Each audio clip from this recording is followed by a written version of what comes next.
The destiny portal is opening. This is a beautiful energy of Jupiter in his exaltation, forming a massive water trine as he stations to head retrograde on November 10th, 11th.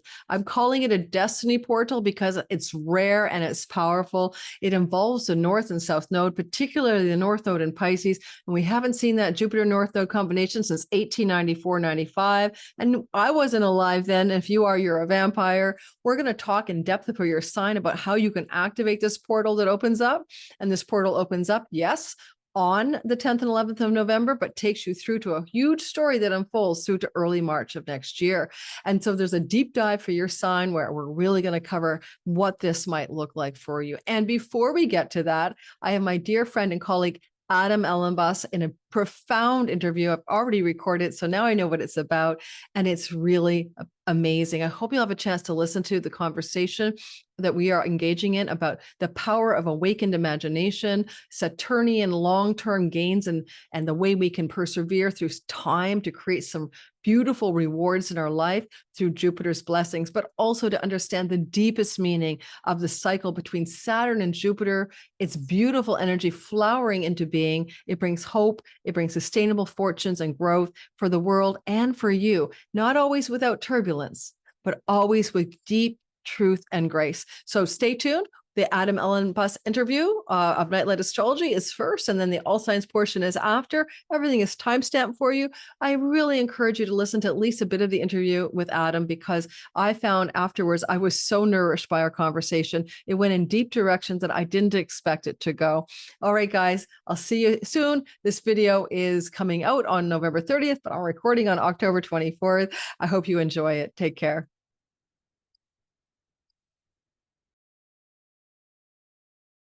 Welcome to today's video. We're talking about Jupiter heading retrograde on the 10th, 11th of November, and he's going to be retrograde through to March the 11th. This is an important lesson in our lives that we haven't seen for a whole 12 years, and we're going to break it down for you, for your sign, and we're going to talk a little bit about world events. So I hope you'll welcome my friend and teacher, Adam Ellenbus of Nightlight Astrology, and he's going to share a little bit about what he's up to these days as well.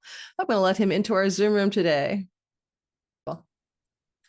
I am so grateful to have my teacher and friend and colleague, Adam Ellenbus, here with us today. Hi, Adam. Tell us a bit about what you're up to in your astrology world before we dive in together to the Jupiter retrogradation. Hey, Lori, it's good to be back, and always a privilege to work with you and your community. And I think we probably share a lot of people who watch both of our channels at times. So yeah, it's good to hang out and collaborate. What am I up to? Gosh. Well, we have the new course starting, which you're so gracious to let me promote. That starts November 15th. Depending on when you're listening to this, early bird is up until October 31st, and then deadline for registration is the 15th when class starts. There's need-based tuition, so people need to work within a sliding scale. One of the features of our programs is that we want to provide good Hellenistic astrology courses for people, but we want to make sure that no one's priced out of that. Because it's a sacred topic, so we like to have financial accessibility so people can take advantage of a sliding scale there. That's all on the website. I'm sure there'll be like a link or something you guys can find. Then I just finished a book. It's my second book. My first book was published, gosh, 15 years ago now. And I wasn't sure if I was ever going to write one again. I got so busy with life and kids and the astrology content in school, but I finished a book. Hope to have it coming out sometime early in 2026 in print form. It's a book about astrology, so it's called The Oracle Speaks. Very excited about that. I'll be at NORWAC next May giving one of the keynote talks, a couple of pre-conference workshop and a lecture, and hopefully, having a table where people can pick up the book too at NORWAC. So maybe I'll see some of you all there. But otherwise, yeah, it's content as usual. Kickstarter season's coming up, all that good stuff. So just happy to be back and hanging out with you. That sounds great. I'll make sure I have all the links to Adam's website and information for you guys in the description box. And a lot of you realize that I did study with Adam back in 2018 during a zodiacal releasing and a Lucy in the Bonds in the career sector. So it really put me on a whole new trajectory. And to say that it changed my life is an understatement. But if you're astrologically curious and you want to learn in a really a methodical, layered approach over time that doesn't overwhelm you. Whether you're going to do it professionally or you're going to do it just for your own life, I can't recommend the class enough. It truly is incredibly well organized with a lot of support now. He's got guests, he's got helper people and tutors and stuff like that to help you out as well. So it's really a good place to learn and also make new astrology friends. So Yeah. anytime we do that, we make astro friends all around us in student world. So.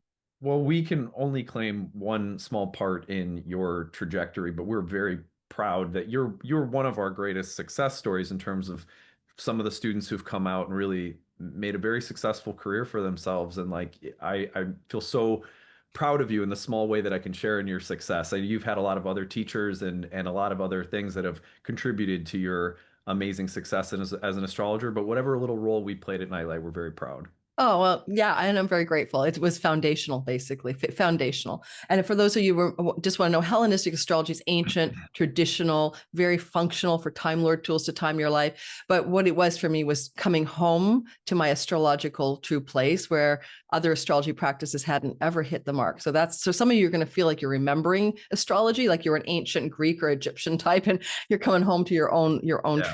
true path. All right, so let's get started. We're going to talk today about Jupiter and Saturn. But mostly it's Jupiter. Jupiter's heading retrograde on the 10th, 11th, turning around, depends on time zone. Europe, I think it crosses the midnight hour. Here in the Pacific coast, I think the station turnaround is on the 10th around 8 p.m. But either way, it doesn't matter. It's a long arc of time. And as he turns around, he does flow to Saturn. And this is an important part of the story. I'll be kind of touching very briefly on asteroid Ishtar, because you know me, guys, I'm your asteroid junkie, and how Ishtar is almost in a perfect square as well to the turnaround point when Jupiter stations retrograde. And his retrogradation won't end. It will go direct again in March of next year on the 11th or so. And the thing about that is that means that he's covering old territory. He's traveled since mid-August. So there's a sense of having a planet going forward with a plan and then turning around and rethinking it to kind of deepen the story. And I'll be covering that content for your sign. But Adam and I are talking some about the big picture stuff. And I've got a total respect for the synodic cycle, and so does Adam. So that's some of the stuff he wants to talk about. Passing the baton. Here's your microphone. Yeah. Well, so I think one of the interesting, obviously we have the grand water trine as this beautiful elemental expression in the sky right now that I think I've certainly taken a lot of time to talk about. I know you've taken some time to talk about it, but another feature that I feel like might be overshadowed by the grand water trine is the simple trine between Jupiter and Saturn. This is the waxing trine between these two planets in their synodic cycle, and one of the most powerful and really auspicious moments of their synodic cycle. A trine is of the nature of Jupiter. It's a benefic connection between two planets. In this particular configuration, Saturn is in Jupiter's sign, while Jupiter is exalted and hosting from a trine. So that's a really nice configuration between the two planets for building momentum and consensus between their two agendas within a synodic cycle and a period in that synodic cycle in which they're trying to work together anyway. So I really love this as a powerful moment within their cycle. Maybe what I could do, tell me how you think this sounds. What I could do is just map out briefly what the meaning of a Jupiter-Saturn cycle is, and then Yes, that would does be that sound okay? beautiful. Okay. Yeah. So like one way of thinking about these two planets is the simple natural expressions of spring and winter, right? You have Jupiter was the ruler of spring and the proliferation of life in nature in the cycle of a year, for example, like spring and summer. Uh, Whereas Saturn associated with winter and death and impermanence, old age, decay, things like that. Um, if we extrapolate from those two natural, energetic, seasonal metaphors some philosophical meaning, then I think we're in a really special place to understand their cycle. So, in order for us to move through life without being overwhelmed by impermanence, death, decay, which if that was all there was, would probably leave most of us feeling depressed, which not surprisingly, Saturn is the ruler of depression. So but we need to have a feeling that within the cycle of life, there is meaning, there is coherence, there is purpose, there is some sense of order, there is some sense of law or justice that brings these opposites together and gives the larger cycle meaning and purpose for the cosmos itself. And that was fundamental to most ancient religious philosophical traditions. Yoga, Buddha, I mean, all of these traditions have a sense that death and impermanence are part of something bigger. So Jupiter really plays the role in ancient astrology, whether it's through religion or education or government or law or morality, of giving us some sense of that larger coherence and meaning and purpose to reality itself. Whereas Saturn is the principle of impermanence, death, decay, change, the inevitability that anything that comes together in the material world and the material energy will eventually fall apart. And so Saturn and Jupiter, when they meet in their cycles, often point to moments where systems that we have in place to grant us meaning, purpose, order, law, understanding, wisdom will go through contractions. So the paradigms of religion or thought or government will go through these periods where they reach a Saturnian limit. And that limit provides an opportunity for revision and reflection or reordering and restructuring.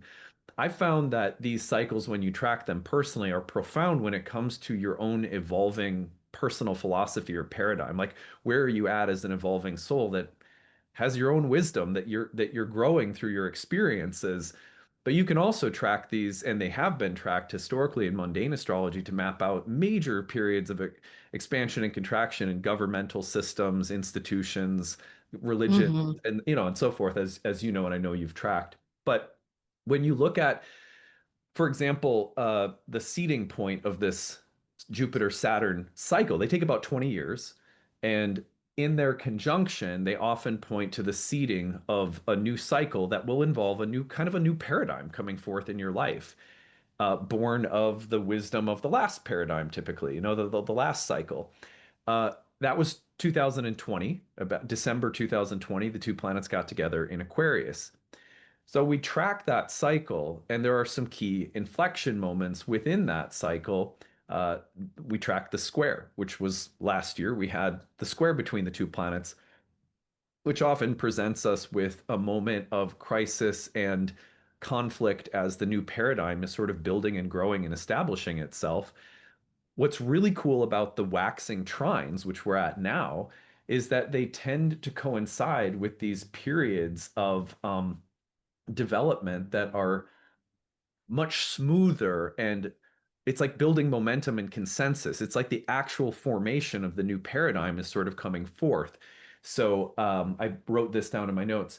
A new social or personal order seated at the conjunctions. You go back to 2020 and think about what's been seating in the Aquarius area of your chart where that conjunction took place. um, it begins to mature. And then in the waxing trine, which is what we have now, and we'll have it again next year, it'll meet up. They actually don't meet perfectly right now. We're going to talk about that in a second. But then they do meet perfectly in the fire signs of Aries and Leo next year. So the trine goes on for a little bit. But anyway, new social or personal order, going back to the seeding period, begins to mature.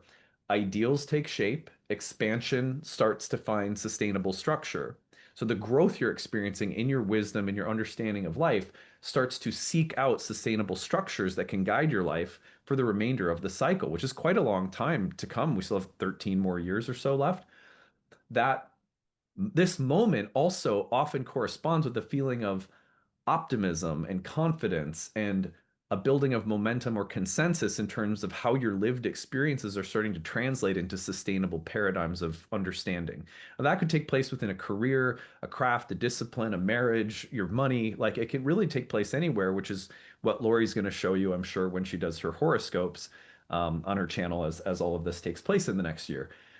But what's interesting is that it's very different from the waning trine. So, and I'll give you some dates so you can actually do some comparison if you want to. In the waning trine, which happens after the opposition between Jupiter and Saturn, the waning trine tends to be about, it allows for consolidation of the wisdom and the beginning of the graceful decline of the structure that was built, where the system knows itself, it's time to extract meaning from it rather than force its continuation. Let me give you a brief example from my own life. The last cycle conjoined in Taurus in 2000. that roughly there was a meeting in 2000 that I track as significant in my own life. So that was my first house because I'm a Taurus rising, right? And in many ways, the entirety of the next cycle had a lot to do with self-development, health, identity, all first house kinds of things.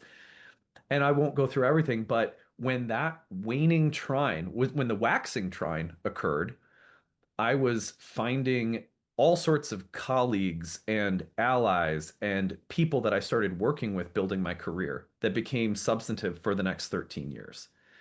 Under the waning trine, I left a lot of those relationships, taking a lot of the wisdom and understanding that had come from them, but those relationships were released in honestly in good, peaceful ways too. Like a disseminating trine is still pretty positive, but it was like, okay, I had gained so much through the cycle, the professional relationships that were developing around that time of the waxing trine.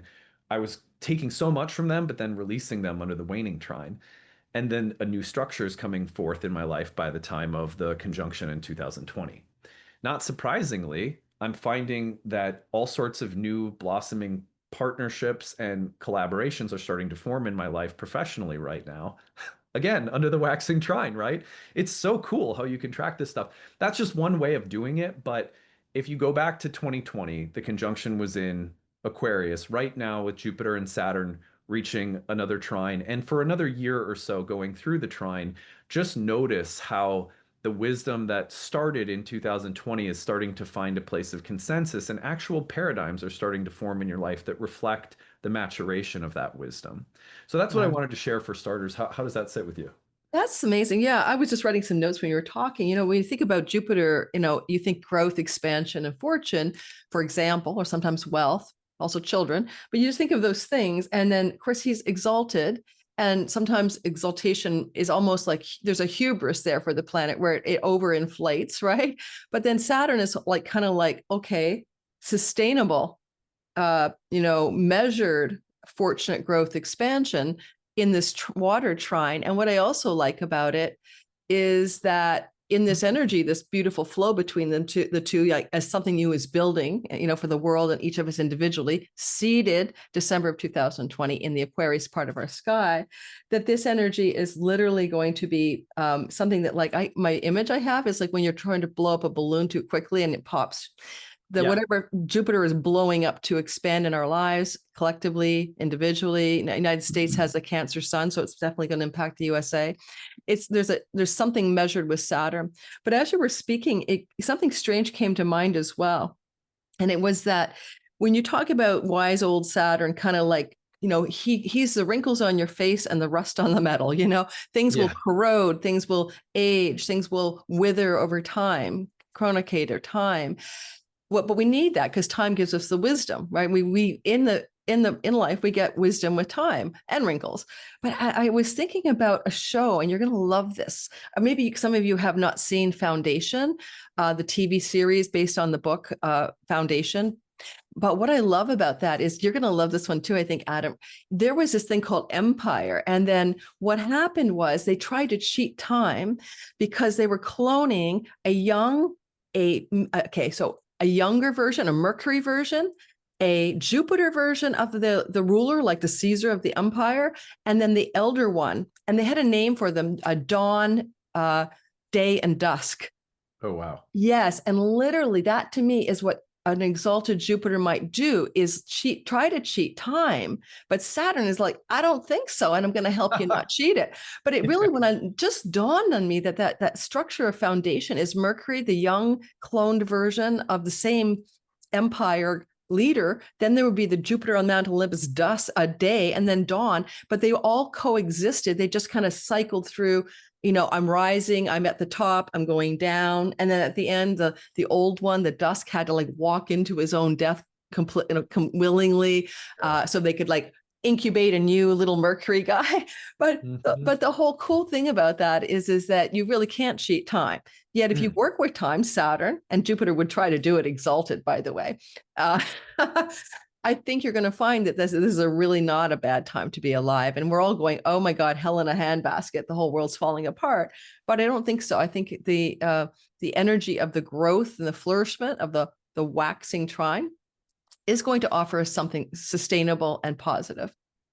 I love that. Yeah. I mean, in a way, we're always living in the end of time. You know, we're always living at what feels like the I don't know, like on the razor's edge of oblivion or self-destruction. And I can't, like, as I've studied astrology historically and studied, you know, world religions, there's really, I can't think of a time where there wasn't some group within every major religion or culture or people who didn't think we were at the end of the at the end of the rope, you know? And I'm not trying to make light of the time we're living in right now, but it is archetypal to perceive the presence of death, impermanence, darkness, shadow. And I think, you know, a Jupiter Saturn positive connection between them can help us take the reality of the darkness that's present, but to deepen our understanding of its meaning or its relevance or its place in reality, and then build something. Yeah, Um, and have some hope and yeah, faith. yes, totally. Like, let's do so. Well, okay, it's dark. We're sitting at the edge of death. Let's make something beautiful. You know.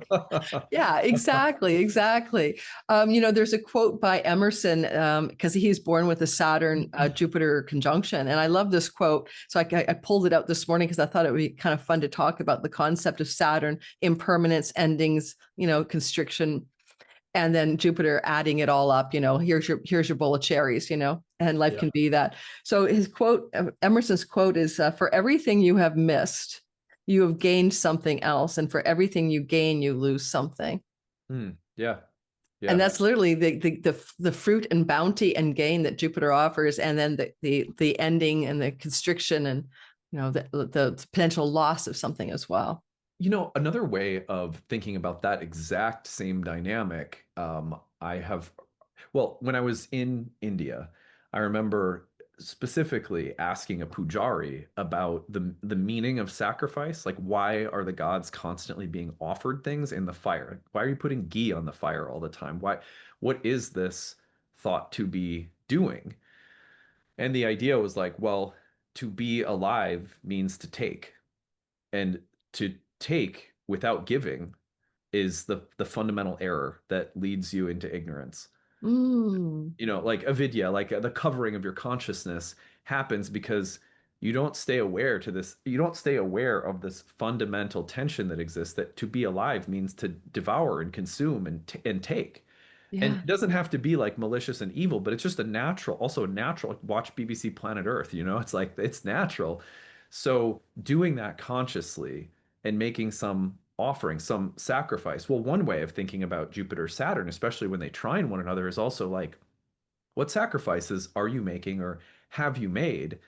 Because the other thing that's pretty common in all of these ancient forms of worship that are compensatory, that involve offering, that involve sacrifice, is that that's how creation happens.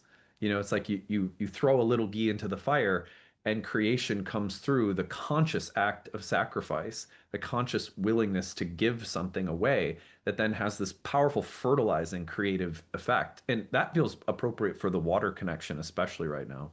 Oh God, I love that idea. You made me think about Indian cultural imperative to honor the parents, and Right. the reason I think that is so powerful is because we take everything from the mother's milk to like food, shelter, and water.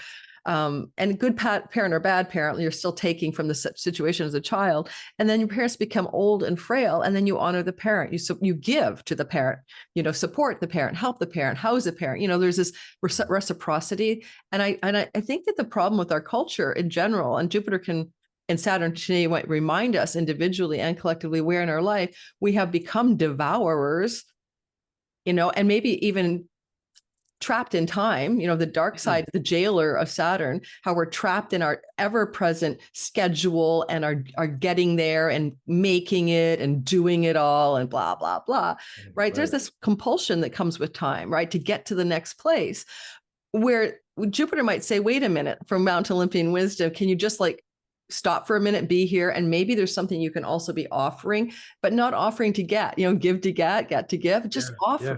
just Yeah. offer. Like, what is your offering to life? That, you know, it's funny you mentioned that, because that is quite literally what was on my mind when there's two new things that I've been including in my work. One of them is what's on my altar Mondays. So on Monday, I'll just show people whatever's on my altar for the week in the hopes that it might encourage people to have like just an altar practice, which I think no matter what you put on it, how you do it, can be really powerful way to stay present and connected.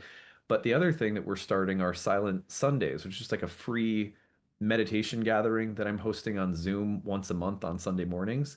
And when I was thinking about why I wanted to do it, it wasn't like, oh, I think everyone needs to meditate. I mean, I do think it's a positive thing and it can make a difference. But it was more like they're like what I think that as creators, people like ourselves who create content, that almost all of the content we create, there's a reciprocal relationship involved where, you know, it helps us with our careers, it helps us earn money, and we're creating hopefully content that serves people who are listening. I feel like there's there's room for us in these professions to find like what's the seva? What do I just give to like give something positive without any reciprocity connected to it? Because to me that it's not even really that I'm doing it because I'm like the world's most altruistic person. I actually have a belief that that those are some of the most creative acts that allow for these, let's call them even watery channels of fertile energy to come into my practice. It almost feels like my best creative stuff comes very closely around the times where I figure out some way of offering something that doesn't really have a reciprocal hook in it. To me, that also feels very much like Jupiter in Cancer. Yeah. It's like this great mother who's just totally just like pouring out the milk of creation or something. And then there's this question with Jupiter and Cancer, and I've already been reflecting on this in my own life because I'm a Cancer sun in Mercury, so it's been really like it was just it's on my sun right now, and I've been like so thinking about all this that it's like reality is just giving and giving and giving and giving, you know? And again, like you were saying, if we're always just taking and we don't pause and go like, well, how can I reciprocate and do what the goddess does and give more freely of myself. I mean, not to a point where I'm exhausting myself or becoming a martyr or losing my boundaries or something like that. But, you know, it's like, where can I just give a little bit more? I think that question could be such a good way of approaching the trine between Jupiter and Saturn right now as well. I love that. Yeah, it's where can you give in a way that just feels good, but you don't need Yes. anything back. And Jupiter is that like I love the idea of this mother with the giant teat because it's Cancer, right? Archetypal mother Right. on Yeah. steroids, right? Yeah. Yeah. Mother's Yeah. not going to the baby. I'm giving you this milk, but you damn well better go to Harvard. You know what I mean? Yeah. So like that unconditional Yeah. givingness is in each of us. And I think the invitation is in the air. You know what I mean? Like I was just walking down the street, and then Saturn would be measured, do it measured, or do it with structure, or maybe do it like an altar with form, like come to the Right. meditation I'm Right. offering you. But I was walking down the street the other day and I saw a scarf in the window and it was so beautiful. Like I stopped and I went in and I bought a turquoise cashmere scarf. And it was expensive, but I just knew it was the right scarf in the moment. Right. But the reason I wasn't in there was the scarf. It was the woman at the checkout, the sales lady, and so it's fancy boutique, like it's one of those brand name, Sure. Sure. park, whatever, fancy, like Beverly Hills type places. And it's Yeah. really snooty. So I'm going in there and I'm like really grubby because I was just walking in the rain. Anyway, and I had this amazing conversation with this woman who was at the checkout, and a young woman finishing her MFA from Nigeria who was hoping to get a job. And all of a sudden, everything just opened up. And the whole thing about being there was to give to her. And it was giving to her some guidance from my elder age, the Saturn that I'm 63, to this young 20-something-year-old woman. And I thought, oh my God, I didn't really need a scarf. This conversation was what was Jupiter led me into this place. And then of course Saturn tends to be that kind of refined and the brand name that's been here forever. Right. Oh, that's Anyway, interesting. that's a I love story. that. But I think if we wanted to use this as a more a spiritual energy, all of us, Jupiter in the sign of the mother is asking us, and the moon is with Jupiter as Jupiter turns around. So the moon will direct Jupiter in Cancer. The moon will be in Cancer to actually do the job well. What do you need to nurture in your life? What do you need to nurture from a place of generosity, magnificent, on an unconditional giving from an authentic place? Because just like you said, it's not about sacrifice. Yeah. Yeah. I mean, I mean, it is, but it's not like to your detriment. Like I'm just yes, giving and giving and giving, and now it's I'm it's drained not, out. yeah, it's not like a self-harming or punitive form of sacrifice. It's like a heart, like this is I'm taking a small piece of my heart and giving it. Yeah, I like thinking about it that way. I think like the other thing that I would just say, broadly speaking, is with all the water in the sky during this trine, one thing that comes to my mind is that water, elementally speaking, water was associated with memory, as was the moon, who was also most closely affiliated with the element of water as a planet.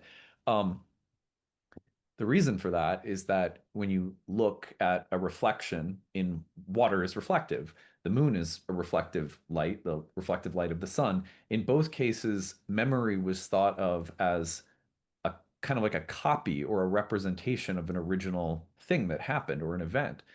And there's actually a lot that they ancient mystics said about water and memory, but because memory was actually thought to be kind of like a realm or a dimension of its own, not just a simple representation picture, but an actual living place that you could visit. Um, and that's interesting because that suggests that the realm of memory is itself not just a representation, but somewhat fluid. And so anyone who's done memory work knows that you can actually, memories aren't so linear and fixed. There's a way in which things happen like that are concrete and sort of factual, but how you felt about them, how you responded, you can go back into memories and have ways of resituating yourself in relation to events. And in that way, the world of memory was thought to be like its own realm. And so whether it's and like I think it's very fascinating that my wife has been doing all of this deep research while Jupiter's in Cancer in her first house. She's been doing a lot of research on her ancestry. And so that level of like deep memory work, some past life regression stuff she did, like it's very fascinating to me. But what I've come to notice is exactly what I was just saying, is that what she's actually gaining the ability to do is kind of recontextualize certain stories, and that not by changing the facts, but by changing her relationship with them, which you can do when you enter into this watery space, I think. Oh, yeah, especially with Neptune moving through the watery space along Correct. with Yeah. Saturn holding hands, Neptune being one's imagination, imaginal realms. Neville Goddard said, did God create man in his image or imagination? And so, the power of the imagination paired with memory. And, there is a lot of sort of new thought about a new age thought about memory being a tool, because you could go back and relive a memory in a proper state of consciousness and revise your emotional trauma around it, like take it from a bird's eye view or a soul perspective, or forgive yourself for the mistake as you remember the thing, and be compassionate to the mistake you made as you're remembering it.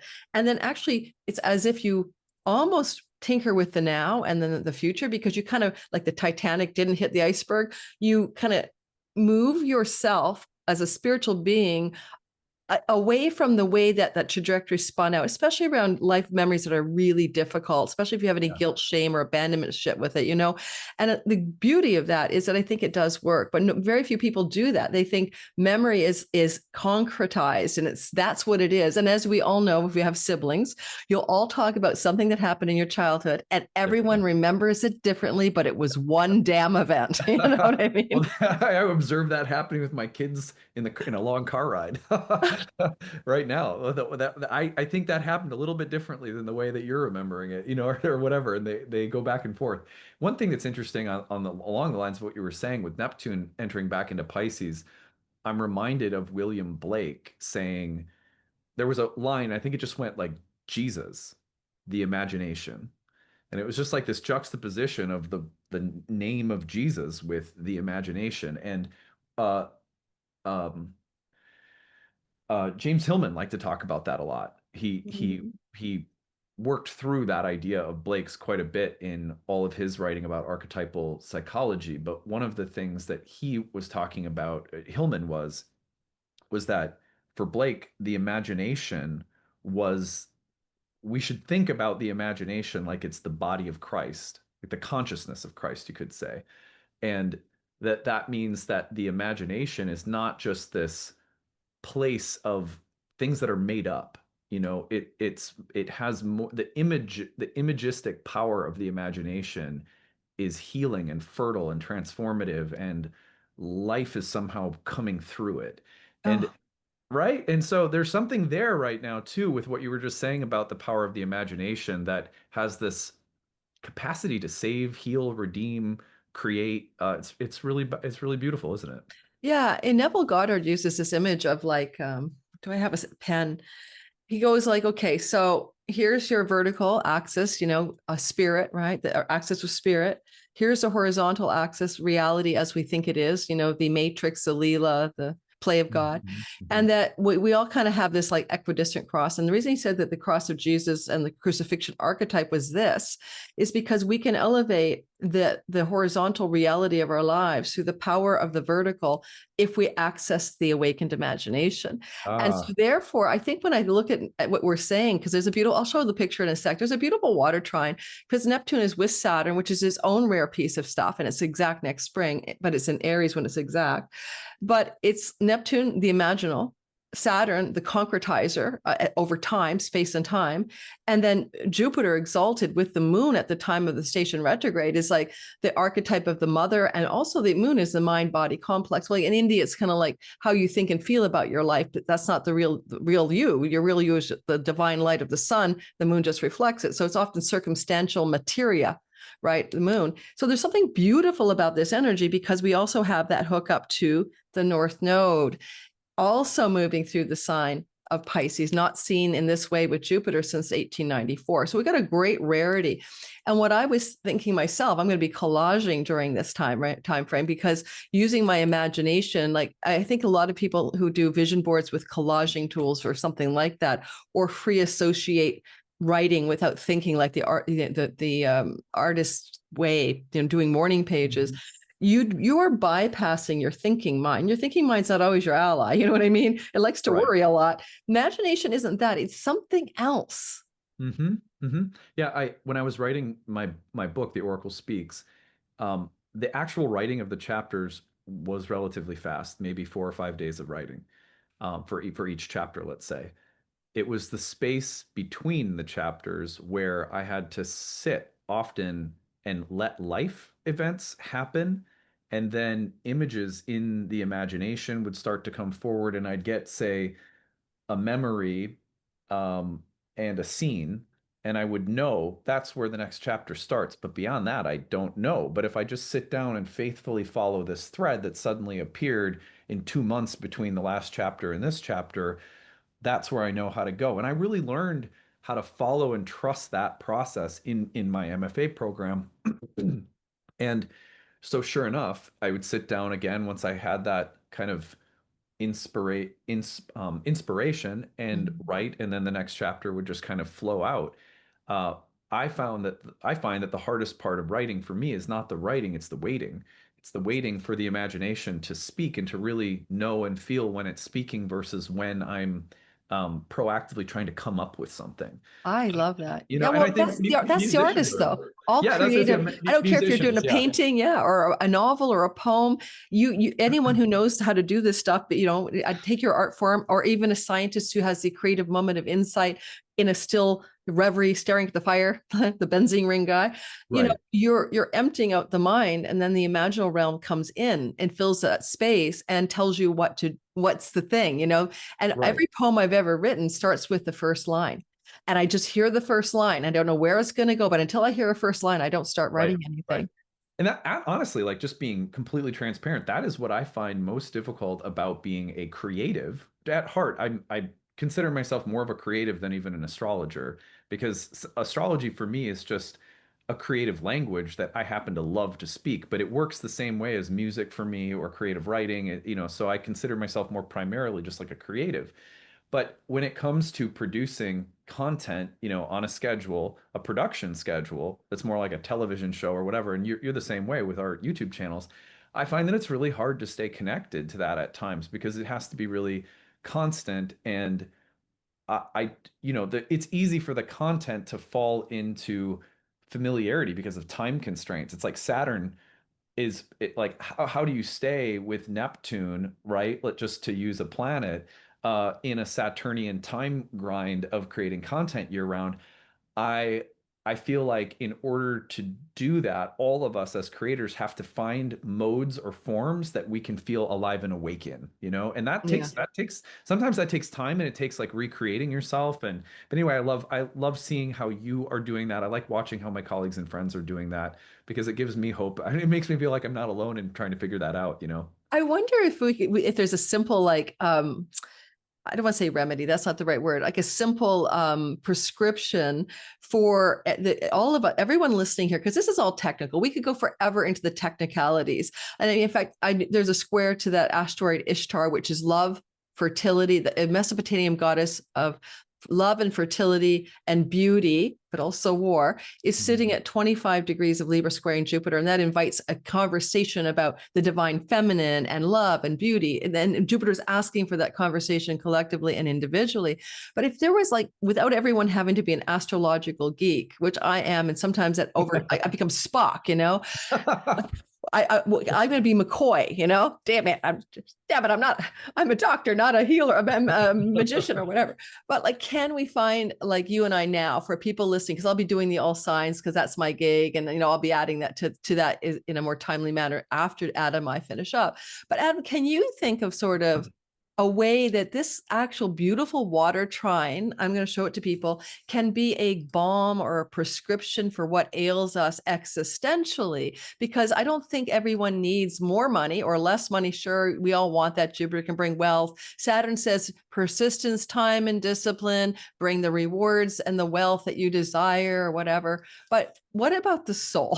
You know what I mean? Yeah. Okay, am Yeah. I actually going to share? I think I'm going to share the picture of the water trine. Let me get it up.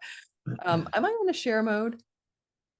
Yeah, I You, can see it. oh, good. Okay, good. Because I'm having Zoom issues, but you can see that Jupiter is flowing beautifully to that Saturn part of the sky. And that's the water. There's Neptune that we're talking about. There's that rare North Node Jupiter flow happened in 1894, 95. That's how rare this thing is here, where there was an actual partile connection.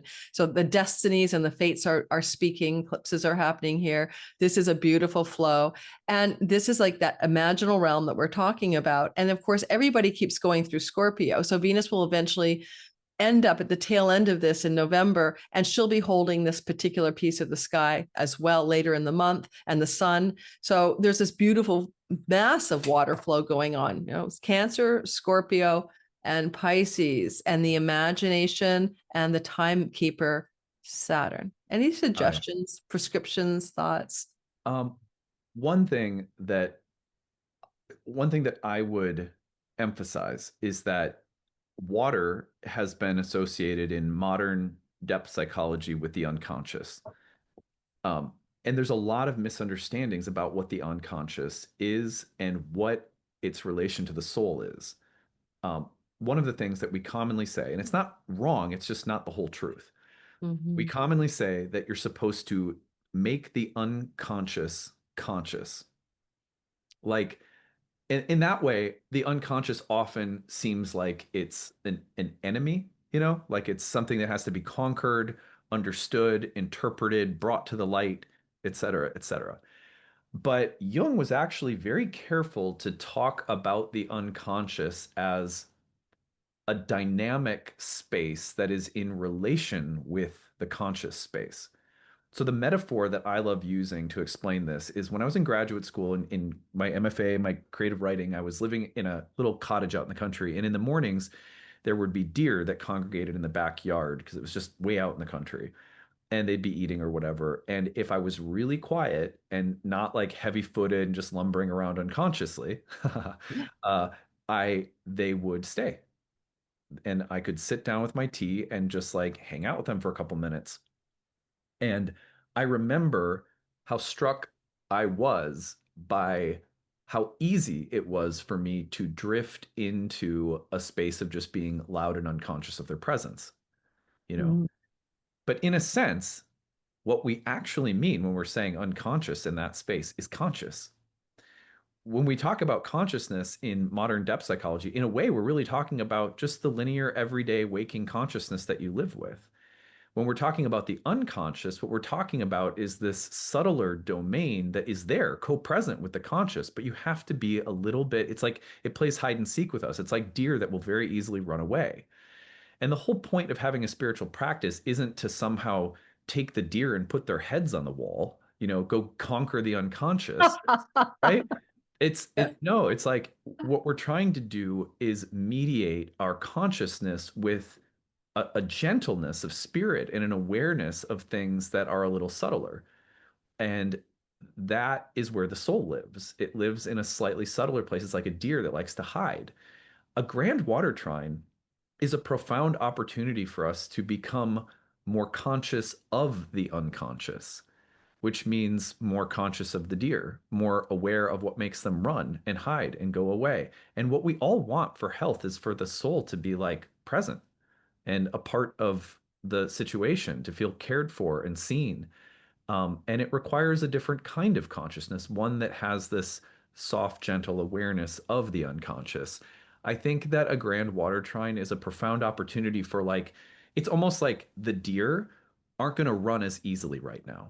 So you have Mm, your heavy footedness can coexist a little bit longer before they run. And that can actually help you become like a little bit more aware of the fact that they're there, hmm and like because when this grand water trine fades, I guarantee you, like to use the deer analogy, they'll be there, but they'll run quicker, they'll run faster. You have to be much more careful. Whereas it's almost like a grand water trine invites a whole flood of them into the backyard, and they're so comfortable with each other in a herd. They're not going to leave so easily if you're stomping around. But that's mm. rare. It doesn't last very long. So like take advantage of it. I love that. And it's also because it's water and we know the nature of water. Water can be churning or it can be still. And that is the choice we have with this water trine. You could be in emotional turmoil and churn. With Neptune, you could seek escapism and addiction. Eckhart Tolle talks about using alcohol or drugs to sink below the mind, which is always plaguing us. But transcending the mind is being still and aware and alert. And to me, I feel like that this is such a golden and rare opportunity in the collective to seek that inner stillness. The water can be still. And the unconscious nature of who we are, which is the true bedrock, it's like underneath the tip of the iceberg of our mind and our thinking self and our identity is that true place of being. But what I want to mention is that Mercury too will eventually come back here around December 10th. Oh, yeah, good And point. he'll hook up with the sun in a cazimi, and holy moly, we have a real profound opportunity to almost what's a good metaphor for this? Because it's water. I mean, put our fishing line in there and pull up something fantastic artistically, creatively, or spiritually. Yeah, it's like a net or something. And it's interesting because that new moon will form at the time of the cazimi exactly opposite Uranus. So It will. it's It such a will. profound, it's what, November 20th, I think it is. It's like that's a Yes, really yes. profound November new moon. 19th, 20th. My time zone is the cazimi. And the moon is around the very same time, the new moon. It's all happening at once. Yeah. It's going to be pretty darn very, very cool Yeah. because I want to restate to you guys. I mean, I like to operate astrology on rarity. I mean, we have every new moon, full moon, every month, every year, roughly the same time. It's like not rare, but we have a new moon with a cazimi hooking up to this incredibly rare water trine, also hooked up to the North Node, making at least, 1800s, late 1800s rare. So if you're alive today, some part of you said, check this out. When I'm incarnated, we're going to do this one. I love it. Yeah, it's so neat to find that little that connection is historically speaking rare. It's really interesting. Yeah, I might do a collage party or something. You know what I mean? Like online and invite everyone to Zoom collage with me because it's as a gift for free. Because it's kind of one of those things where also, water is what we're made out of, guys. We are made of like some huge percent of water. And, and then, we could all kind of vibe into the moment together because, where one or more of you conscious souls are gathered, there the divine shall be. So there's a power there. Yeah, yeah, absolutely. Love it. Yeah, Yeah. I mean, this is one of the intentions behind having once a month just a silent Sunday meeting. No doctrines, no dogmas, just creating a little time for quiet, a ritual that people can do that they can attach their own meaning to. I feel like we need more of these things as astrologers to help us bring more praxis and into the constant stream of like information that we're consuming and in our cases like creating or putting out there. I agree with that. Pam Gregory does a meditation every week or month as well. I think it's monthly. She also came to the same conclusion, and I think it's free. I don't know if it's free. I don't know. But, more of us like leaning into sort of more empowerment. And if anyone has read The Power of Eight, no, not Power of Now, the Eight, the thing by Lynn McTaggart, The Power of Eight, maybe, but she's got this whole thesis, Lynn McTaggart. She's written about the field or how things are happening at the quantum foam level. She was a journalist. Now she's kind of leads this whole idea that if you get 8 people together for intention setting energies, she's noticed, and she just picked the number 8, which is kind of cool. But that's infinity symbol, that you end up having this like potency, you know what I mean? And it's already been studied. Like the Maharishi Mahesh Yogi had this idea that we'd have large group meditations that could forestall war. And they found some patterns that did suggest that these large group meditations seem to correlate to less violent crime, less negative energy happening in the news cycle when he would have these group mind fields created. Absolutely. Yeah. I remember, I think it was Terence McKenna also talking about how in some evolutionary theory, I don't know if it was his or whose it was, but there was this idea of like the 100th monkey or ape or something, where it was like once the 100th monkey learns how to do something, some tool or function, then somehow magically the whole species around the planet knows how to do it. Or do you remember that? I'm probably getting I do remember that. And it's the idea of sort of a shared memory or knowing or learning that could somehow suddenly, proliferate throughout this whatever species hit the 100th monkey. So it sounds like water. Sounds like water trines. It does have water trine, absolutely. And why not? So I think I'm getting more and more inclined, like you are. I'm doing a free Mercury cazimi webinar. I usually do those anyway, and there's no strings attached. That's been something I'm doing on and off when Mercury's retrograde, because the synchronicity and the magic. Mercury's retrograding into the heart of the sun, everyone. And that is when he's between the earth and sun. He's close to earth, and he tends to be more capable, I find, of the dreams that tell you what the meaning of your life, like nocturnally, or the synchronicities that become extraordinary, and those meaningful coincidences that tell you there's a glitch in the matrix that's not what you think it is. Those tend to ramp up when he's in a retrogradation. And I would not sleep on any planet like that we follow pretty regularly from, let's say, Saturn down. I mean, the outer planets, it's not like they're nothing, but I find that the stations of Saturn all the way down to Mercury, that when they're stationing and they're not moving, it's a little bit like a Mercury retrograde cycle where there can be so much like chaos magic. But for like something like Jupiter that we're talking about right now, I tend to find that it's that kind of mercurial sort of magic will apply to Jupiter specifically while it's not moving. Yes, I agree with you. Those stationary planets are like portals of some kind, right? They're that stillness. It's like they have the stillness, right? So they're in their own stillness, and then that's like a door of some kind, and it's very powerful. And some people are born with those stationary planets too, which is all another thing people can investigate in their chart. So I feel this water trine is hopeful. That's what my bottom line for the world, because it was back in August, I think it was around the 17th of August, that Jupiter was crossing through a part of the sky that was 15 degrees of Cancer. And now he's at 25 and he's turning back, and it'll take him all the way to March 10th, 11th to get back to 15 Cancer. So in your own life, everyone, and also for the world, there's themes that were like kind of going a certain way mid-August. And then suddenly Jupiter is going to deepen in and kind of be more interior oriented, guru like, maybe dispel some darkness, but also consolidate stuff that has been in the works but needs a little truth, wisdom, and grace and goodness. There's a power there. Yeah, for sure. I'll just add in a 2-second thought here, which is that, well, Jupiter's been slowing down. It's right on my sun. And one thing that I sleep on sometimes is how literal the advice for parenting can be for moms or dads with sun or moon transits. I feel like I've been going to like Jupiter, Sun, become the better dad version of yourself school the past couple of weeks, which has been like so welcome. I'm like, oh, thank you. This is great. I feel like I'm getting great parenting advice. So the archetype of the good father, right? Jupiter, Sun. Yeah. Beautiful, beautiful. Yeah, it's going to play out very literally depending on what Jupiter activates in each of our charts by trine or sextile or square, or even for you, a complete merger. Adam and I were trying to get this thing together, and I sent him a message way back when, maybe a month ago, but I sent it to, he has 2 emails, and I thought I sent it to his more official email. And I hadn't, so I hadn't seen any response from him. And finally, he's like, "Hey, Lori," hits me on 3 emails. Are we going to do this or not? And yeah, but the delay equals we're actually recording for you on a very auspicious election.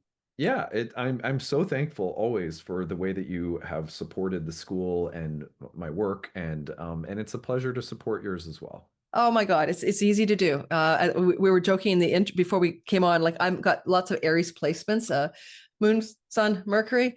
And I am a very fast speaking, impatient, get everything done and we're finished. Thank you. That was a sprint. So that's my Sky Reader class. But he's got that Taurus. Let's do the marathon. And that's why I love to send all my sprinters over to the marathon after that.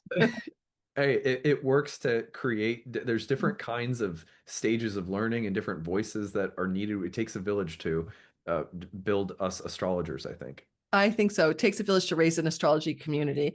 Yeah. And thank you so much for being here today. I cannot say how much I enjoyed the conversation. It went into a very interesting place in its flow as we both allowed it to go. And I think I'm really pleased that it took a little deeper turn than just the surface of astrology. I'm quite delighted by how the conversation turned out.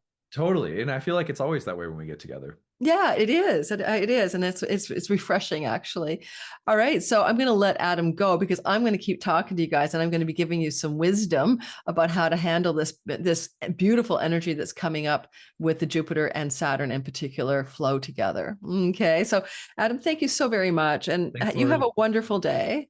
You too. Ciao, ciao, ciao. So everyone, one of the things I would say about this energy, because we're going to cover your sign, is I want you to go back and really consider like August 17th and maybe go a few days before and after. Let me double check the date, August 17th. It's very possible there's something that was happening in your life that wanted to germinate some prosperity, goodness, grace, generosity, expansion, and growth. And it's connected to the idea that you want it to be sustainable, lasting, and enduring because of the Saturnian flow that we're now experiencing, and how you now have to go back and deepen, consolidate, maybe dive inward a little bit to make sure that what you want to create, that's bounteous, good, generous, expansive, prosperous in your life, Jupiter, is also going to be able to sustain itself over time. And so some of you could probably look on your day timer, your scheduler, and you'll notice, or your photos you took around August 17th, and do a little archival investigation, because you will find that whatever you were up to around that time is what you're going to be actually focused on in the months ahead. Because as Jupiter goes into his retrogradation, it'll take him until March 11th for him to hit that 15th degree again. And so you're going to go back and restart, regenerate, renew something that was on your agenda in the month of August. You could say the whole month of August, but I'd take August 17th, a week before and a week after. And I'd say, what were you up to? Was it a story about love, children, creativity, business, money, marriage, family? Who knows? I mean, something was happening there. And it was happening in the Cancer part of your sky. And always remember, as a part of a synodic cycle, as Adam said, we started this journey in Aquarius, and we started it in December of 2020. So it always ties back to how Aquarius is relating to Cancer. And so in your sign today, I'm going to cover that as well. I'm going to draw a card from the Wisdom of the Oracle by Colette Baron-Reid, because it says Wisdom of the Oracle, and give you a very brief idea of how to use this retrograde all the way through till next March. And I'm also going to offer my intuition and my thoughts about the sky astrologically. If you're listening today for your sun sign, you're thinking about career and purpose. If you're listening for your moon sign, you're listening for things to do with home and nest. And if you're listening for your rising sign, it's your gameplay or simulation avatar, and it's quite circumstantially sensitive. So all three are useful ways to listen. So try them all. And over time, you see where you get the most accurate resonance over time. So I'm just going to get up. I'm going to take a little bit of a chocolate break or a food break because it's early in the morning, my time. I've got like hair and makeup on at 10 a.m. And then we're going to go through your sign. Hi guys, I'm back from a little yogurt bowl. So the Oracle deck is Wisdom of the Oracle by Colette Baron-Reid. I love this particular Oracle, and I'm using the word wisdom because both Saturn can bring that sage-like wisdom that comes from age and time, and Jupiter brings the deep faith, hope, and optimism, but also that spiritual part of our being, the wisdom from that aspect. So I think this will be a perfect accompaniment to the astrology and what we have for each sign. Let us go ahead and start our all signs portion of the sky. And I think you guys can see that against my messy backdrop. And Ishtar is involved. Now we're not going to dive too much into her. She's going to be majorly a world event, just so you know. She's squaring Jupiter as he stations retrograde. In fact, he will retrograde right into her. So fertility, divine feminine, beauty and love, sexuality, and war are themes of Ishtar, the Mesopotamian goddess. And Jupiter is engaging her. I'll be writing about world events connected to that in my Substack column. And so if you don't know that I write on Substack at my weekly newsletter, also monthly content, the Pluto Chronicles, world events plus all signs write-ups, please go check it out. And I really think it's going to be impacting any 24 Libra energies, which is also Sun, Moon of Benjamin Netanyahu. It's connected to Charlie Kirk, Sun and Moon. He's dead, but it still acts like he's alive. Anything with a strong Libra placement. Kamala Harris has a strong Libra placement. Her son is here. So you'll see all of these Libra folk getting really intensified energy sometime around November 10th through to about the 18th. All right, so, but we're not doing the world, we're doing you today. And if you haven't liked and subscribed yet, I hope you really did enjoy the conversation with Adam. I certainly did. I'm leaning a lot more these days into my own spacious stillness and less being a rat on a treadmill of reality just to content create for the sake of it. So I hope you notice the difference, because I sure do. I feel a lot more relaxed these days. So what we're going to do is we're going to take the Aries starting point. So I will just whip that chart back to Aries, and we'll talk about this November 10th, 11th turning point shift. And as Adam and I talked about at the very end of our conversation, there is like a portal quality to a stationary planet. It's almost like it's not moving. It's like the still mind, right?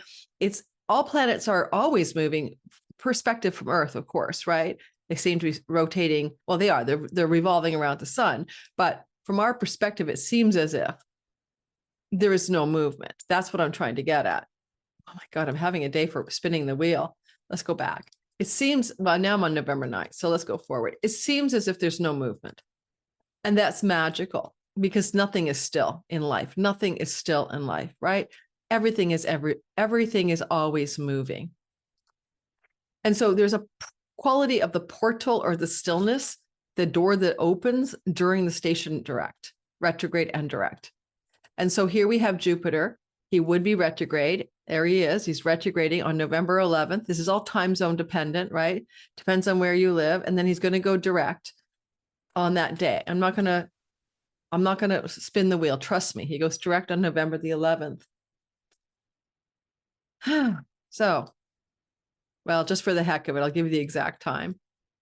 It goes direct at time.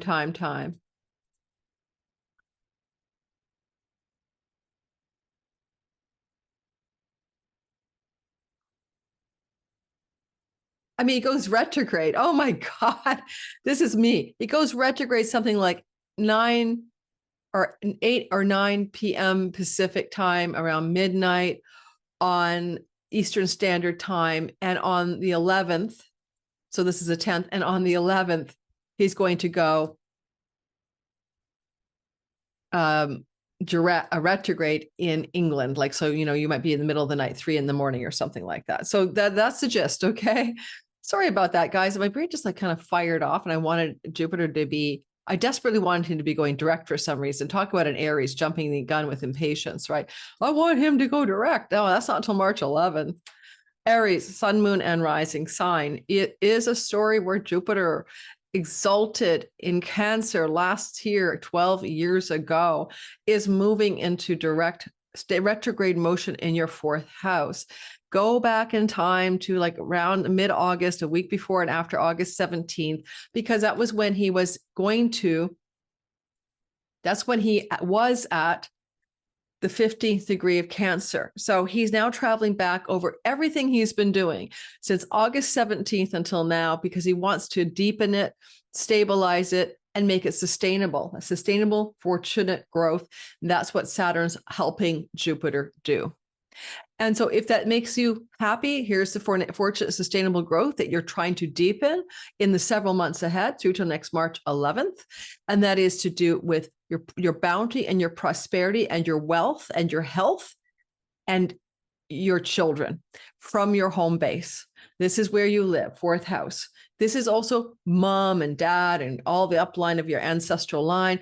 Maybe there's wealth coming from that line toward you. It's always possible. The water trine does flow to the inheritance house.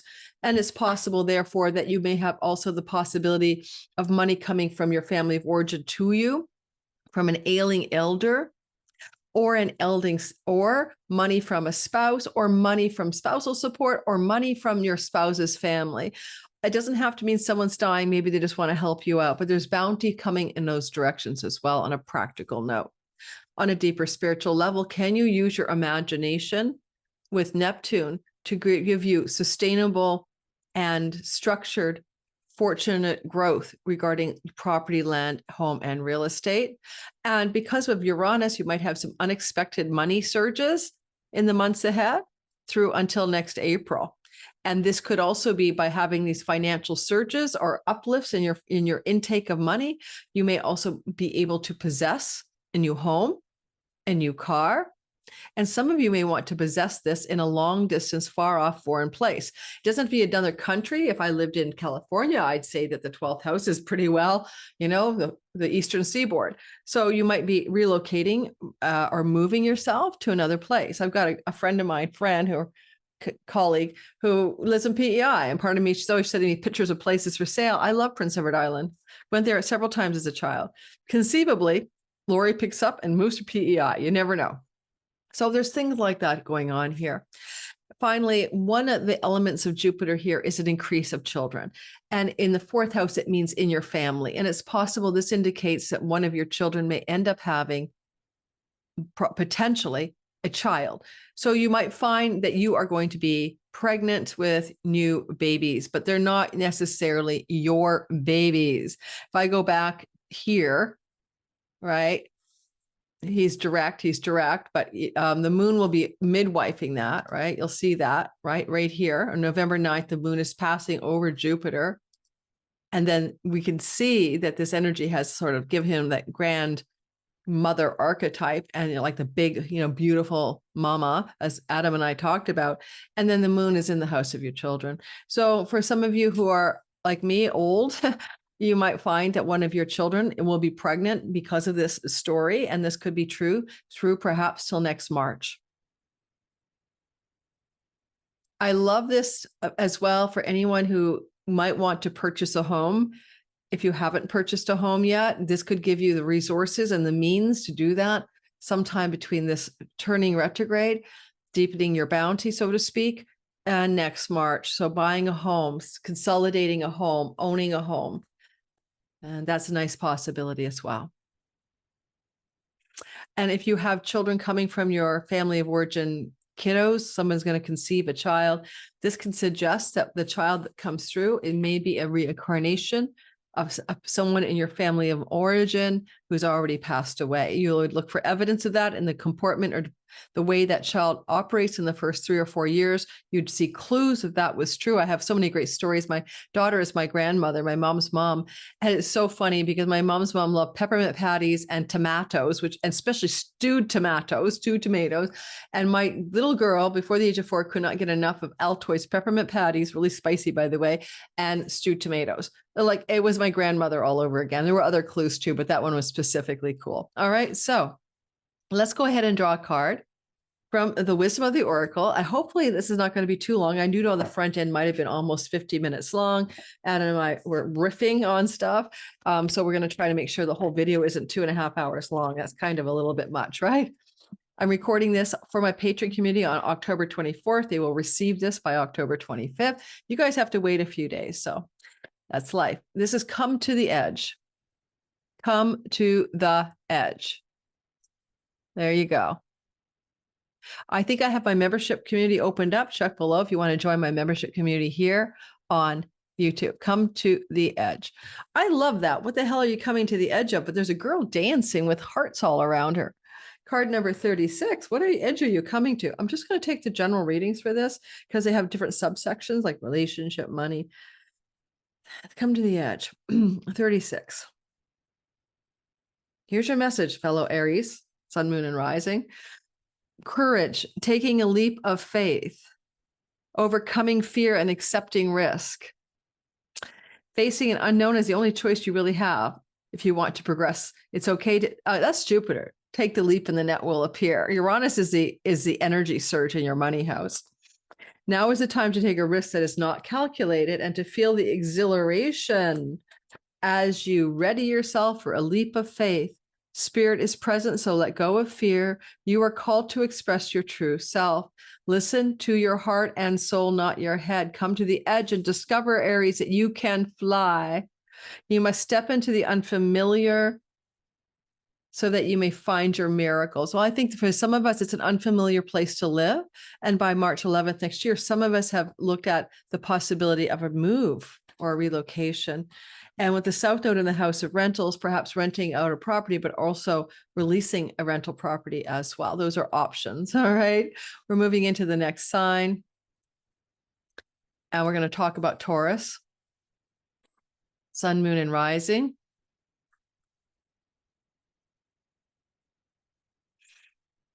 Why am I going by day? Day by day. We'll just stick with the 11th. Now I'm on the 12th. And we're going to talk Taurus. Talk Taurus. Let's talk Taurus. Adam and Ellen Bus, a Taurus rising.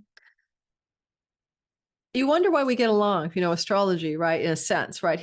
My ascendant is in his 10th house. His Taurus ascendant is in my 4th house. His Cancer sun is in my, oh my God, my 6th house of work. And he gave me a new livelihood in 2018 when I started his astrology program. So it's kind of cool. Now, here's what we've got. We've got this energy of, there's an elephant in the room. Uranus is backtracked here to your sign to effect a major change of identity of some sort in career, home, or identity and personhood through till next year, through till April 29th.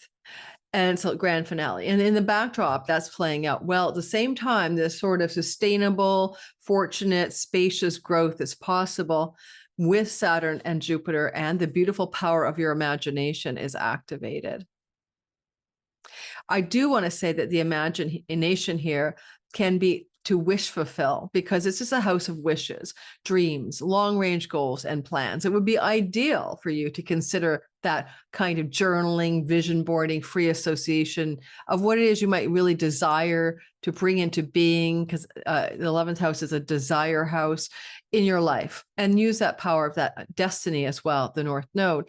As this is also a station retrograde that connects to your 3rd house, it does operate really well for writing projects and also anything to do with teaching. If you wanted to teach a course or you want to learn from a teacher in alignment with some of your long cherished wishes, goals, and dreams, this is an auspicious turnaround. And technically, don't forget, I'm telling every sign to remember August 17th, a week before and after, when Jupiter was at that 15-degree mark, where he's going to have to go back now and redo some things, so mid-August, September, October, and suddenly here we are, November 11th, and you have to go back a bit, and you have to deepen the bounty, deepen the lessons, deepen the truth and wisdom about what you want to create. Simply said, you could increase your financial worldly success from your career gains, but you want to go back and make sure it's wise, true, and good. And so what you're going to create is not here yet. You're going to need to wait till after March 11th through to July for the manifestation period to percolate strongly. Right now, though, you could hear from teachers from your past, work colleagues from the past, friends from the past that are going to also open up opportunities for travel. And if there's any travel opportunities to start to open up, especially early on here, like around November 11th, add a week or two after, then those are also golden opportunities for travel that can bring sustainable and positive developments later on after the turnaround in March. Now, if I was you guys and you're going to learn something, you're going to learn something you know something about. Jupiter's retrograde. So you go back and deepen some learning. Like, I know a little bit of astrology now. I'm going to know a lot. I know a little bit about this topic. I'm going to dive in. A skills-based learning. You're going to learn something you can use in your life, particularly in a professional way. And, you know, Jupiter's telling the Saturn what to do, right? Saturn's in his house. So you want those sustainable long-term gains. Finally, you might meet some new local friends here, and they'll be friends for life, and they're destined friends. So destined friends for life. If you are a single Taurus, destined friends for life and destined romantic love may begin to emerge as this between now and March 11th. I know that you're going to say, what do you mean? Venus will be out of the 7th house by soon. Yes, but it's a baked in impulse. So new love, new relationships may emerge that are fated and destined, likely from friendship groups or circles, that you meet somebody, Taurus, if you are single. And if you're with somebody, it's going to strengthen your relationship to some degree. Okay. Soulmates. Well, you can't make this stuff up. I think that is pretty darn obvious, right? Because Venus is in your significant long-term love house with the sun trining in the Jupiter and Saturn storyline. So yes, now if you're with you love the one you're with. If you're with somebody already, it doesn't mean you're supposed to dump them because of this card. Let's be serious. Maybe you're with your person who is your soulmate, and it's a reminder of the preciousness of the relationship, right? We take for granted. But if you're single, obviously it could bring you somebody. So harmonious partnerships, love, friendship, companionship, and a relationship that fosters personal growth. And the oracle's message is you are meant to evolve and transform with companionship of others, and certain people enter your life in order to take you to the next level of healing, consciousness, and authenticity. Also, female guides, gurus, and teachers, another thing you might get, including therapists. You know these people by the strong pull you have toward them, and sometimes by strong aversion as well. Soulmates can be friends for life or remain in your life only for a short time. No matter what, Taurus, you will be changed in ways you can't fathom now, possibly fathom now. Pay attention to these people today. They are your greatest gifts. Well, here comes a major relationship, and it can also be a major friendship, but there's something important coming your way. Thank you, Jupiter, very much for deepening that bounty, so to speak, of love. Gemini, sun, moon, and rising sign. Now, Jupiter is increasing your financial success in the sign of Cancer and has been since June. And yes, that's wonderful. But he is retrograding to deepen that and to go into truth and wisdom and goodness. And as he goes retrograde, it reminds you of mid-August, August 17th, a week before and after. What were you doing regarding earnings, money, and possessions, and maybe dietary habits as well? Did you do a cleanse? Were you eating healthier? Did you have a pivotal thing going on in August to do with the way you make money, earnings, and bounty, etc.? I could say something about that for me because I've progressed Gemini sun, and sun represents career. August was my plan to record my 2026 2+ hour videos for each sign. Those are for sale. Check my description box. The pre-sale price is up right now, and I didn't do it. I made a decision to enjoy my August. So now instead I'm recording them in November. And so there's a sense of that story coming back to haunt me, because as Jupiter retrogrades, I'll be recording them. But there was also a wise, good, and true decision because I needed to have a vacation, right? Jupiter retrograde here is flowing to the dreamy imagination of the 10th house, like where Neptune sits. That's why it's imaginal. And Saturn says, make your dreams real. And there's destiny. What is the real, destined, fated, worldly success you're capable of having that's good and true and pure and generous and magnificent, but also that you can deeply imagine? Now, on a practical note, Neptune rules storytelling, filmography, videography, social media platforms. And so like someone like me, that would indicate aligning more truly with what I'm here for in my social media sphere, in my online world. And because the moon is passing over Jupiter and then into the 3rd house, as this is Jupiter is stationary, you want to be nourished and nurturing. You want to nurture others with your career and purpose, and you want to be nourished by it. And because the moon goes right into that 3rd house immediately after, it does look like you might want to look at a nourishing career that involves writing, communicating, teaching, social media. These are the stories of this. This is digital nomad all over it, by the way, Uranus moon. So, and maybe some of you could digitally nomad out. And I feel like there is potentially a love story coming your way. I have to bring it up just for the Geminis, only because, you know, having the goddess of love and beauty, Ishtar, in the house of romance, you know, in the sign of one and one love, and a square from Jupiter activating it as he is activating his retrogradation, it does suggest to me there's a strong possibility that you're going to come into contact with a very profound new relationship if you're looking for a relationship in the next few months until March 11th. Okay. Side story that really jumps out at me for you. We're going to draw a card. Now I'm just trying to figure out, when I stop the share, why I don't get to keep the backdrop and I have to keep enlarging the astro.com every time. I'll Google it. For a while, it was working perfectly. Then Zoom finally, after 8 days of hacking my computer, figuring out with me, figured out the problem. My annotation was gone. It's a incompatibility between the MacBook Pro Tahoma version. And then as soon as I did that, everything else went wrong. All right. What's the card for Gemini? Did you get my patience there? Chop wood, carry water. Yeah, chop wood. Well, what I like about that is that these are Artha houses. Jupiter's in the money, earnings, resources, and Saturn and Neptune and the North Node are in the career, reputation, and work, right? So obviously that's exactly what we've got going on here. And it's telling you to chop the wood and carry that water no matter what. So let's take a look at, that's an expression like before enlightenment and after enlightenment. Before enlightenment, a mountain. Then after enlightenment, a mountain. I don't know, a different mountain. There's an expression, but chop wood, carry water is like, even in a state of exalted enlightenment, one must take care of the necessities. Essential meaning, being grounded in everyday experiences and humility. Well, Saturn would say sustainable, fortunate growth, and Jupiter says bounty, but Saturn also says wisdom and sagacity, and Jupiter exalted can be really arrogant. So yeah, humility, guys. There are times when the big dream is meant to lie dormant in your consciousness so that you can pay attention to the simple chores in your life. Consider why pruning a tree is a forerunner of delighting in the bountiful blooms when it comes into blossom. The mundane act of pulling off dead leaves, watering the soil, and then leaving it be to let nature take its course is an important step in manifestation. Taking your attention away from your goal brings you into a state of receptivity. I think it brings you into the present. We're always so goal oriented and we're always thinking about what's next instead of being with what is.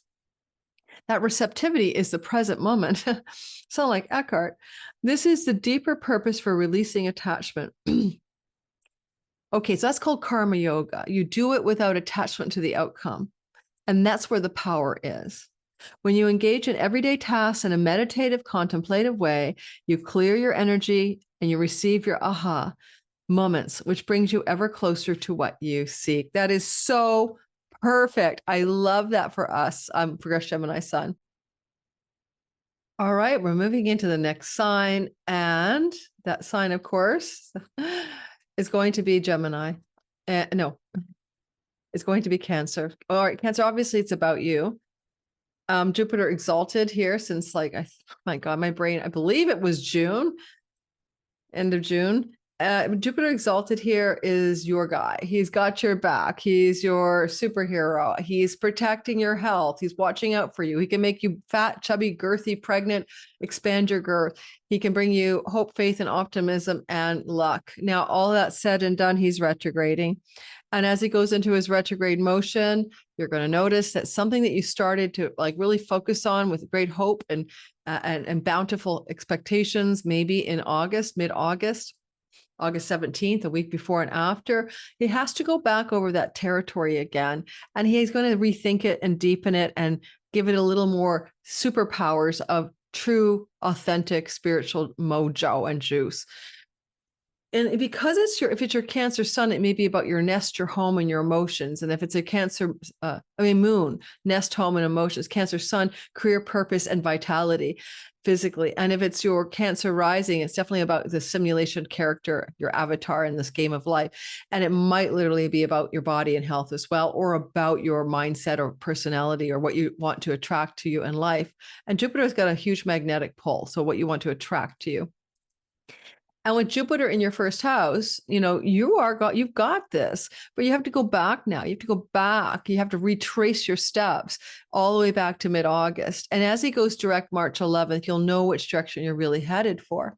You might want to make a dream come true to do with book publishing, foreign lands and shores, academic education, or potentially a third marriage dream come true, or relationship to a sibling, to older. And you want to really strengthen that and make it into something beautiful and real. Your imagination is in the temple of Asclepius, not Asclepius? Oh my God. Yeah, well, the dream temple's up here. No, Asclepius is a healer. Who's the dream guy? Oh my God. My brain went offline. Maybe it is Asclepius, but anyway, yeah, it is. The dream temples are up here. So, in the old ancient Greece, you would go to a dream temple and you would sleep there overnight and you would ask the gods for a dream. So I'm going to suggest with Neptune, the god of imagination and trance states and visualization, that you might have a life-changing visual moment or dream, especially on the turnaround point, the portal of the 10th and 11th of November, when Jupiter is barely moving. So I want you to consider, watch your dreams, journal, meditate, trust your imagination, trust your vision. Something wants to maybe come through here. You might want a dream come true, fated and destined, fortunate and worldly success story to emerge in the 9th house. You got into your favorite university, you got your publishing deal, you got your foreign trip travel plan worked out perfectly. If you're single Cancer, you might find love in a foreign land, and Venus is in the romance house with the sun. There's a beautiful trine forming in the end of November with Venus holding the bottom of it. Mercury will retrograde back here, and new moon is going to be here, as Adam and I talked about. So single Cancers looking for love, it's once in a lifetime. Single Cancers can find a dream partner, soul mate. But if you're already with somebody, for example, that's just going to strengthen the affection, the romantic energy, the spiritual communion between you two. And so often I see this kind of sky looking like grandchildren. Your grandchildren belong to the 9th house, and you got some fated expansion. So don't be surprised if your children produce children, and you'll be aware of that perhaps by next March. And Dharma. These are all Dharma houses. The call of the sky is for you to be aligned with your calling, your purpose, the meaning in your life. Leaning into that is going to be a priority between now and March 11th. Let's draw a card from Colette Barron Reed's The Wisdom of the Oracle and see what she gives you guys, okay? Now, one thing I love about your chart right now is that Jupiter is incredible and so powerful for you to have that flow to the 9th house with Saturn, Neptune. This is a very beautiful, fortunate time in your life. I know life happens. You're going to tell me in the comments, it sucks, you got fired from your job or something. Everything that happens to you is good for you, whether you know it or not. Jupiter gives you what you need, not what you want. Rolling stones, round and round, round and round. Number 25. Sounds like the wheel of karma, round and round. Let's check it out. Isn't that a beautiful spiral of a shell? Number 25. I have a feeling this is such an auspicious zone for you guys. But, don't forget, Jupiter is not going to give you, kids want candy. It's not good for them, right? You're a parent, you can't feed your kid on lollipops, right? So, or Skittles or M&Ms. And so Jupiter is not going to give you junk candy. He's going to give you nourishment, especially in Cancer. So if something doesn't work out the way you want, stop, take a breath. It is good for you. The spiral quality of events when a lesson isn't quite integrated and cycles that you are challenged to break, revisiting a pattern from a new, higher perspective. The Oracle's message. The appearance of this card is a reminder that although it may appear that you've gone backward, I would have written that different. The appearance of this card is a reminder that although it seemed that you have gone backward, the truth is you are standing at a higher level. Now you're going to go backward, right? Because Jupiter's going backward, but you're standing at a higher level, looking down at your circumstances. You will learn something to do. You will learn something. You will do something better. And learning is a ninth house. Guides, mentors, teachers, coaches, you might attract some of those as well in the next few months.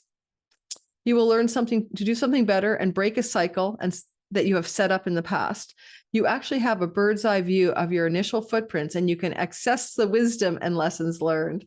Well, yes, the footprints are from mid-August onward, in particular, in terms of what must be readdressed from that bird's eye view that Jupiter can offer you here with his wisdom. Your children belong to the fifth house. I forgot to tell you that. A bird's eye view too on how you've interacted with your children and what new relationship qualities you want to create with them with the wisdom and grace of Jupiter. Lower my hand. Yes. Lower my hand. You can't make this stuff up, guys. I did not sleep well last night. AI Atlas, 3i Atlas / solar storm, geomagnetic storms. I'm recording on Friday, October 24th. I was so tired, and then I couldn't fall asleep.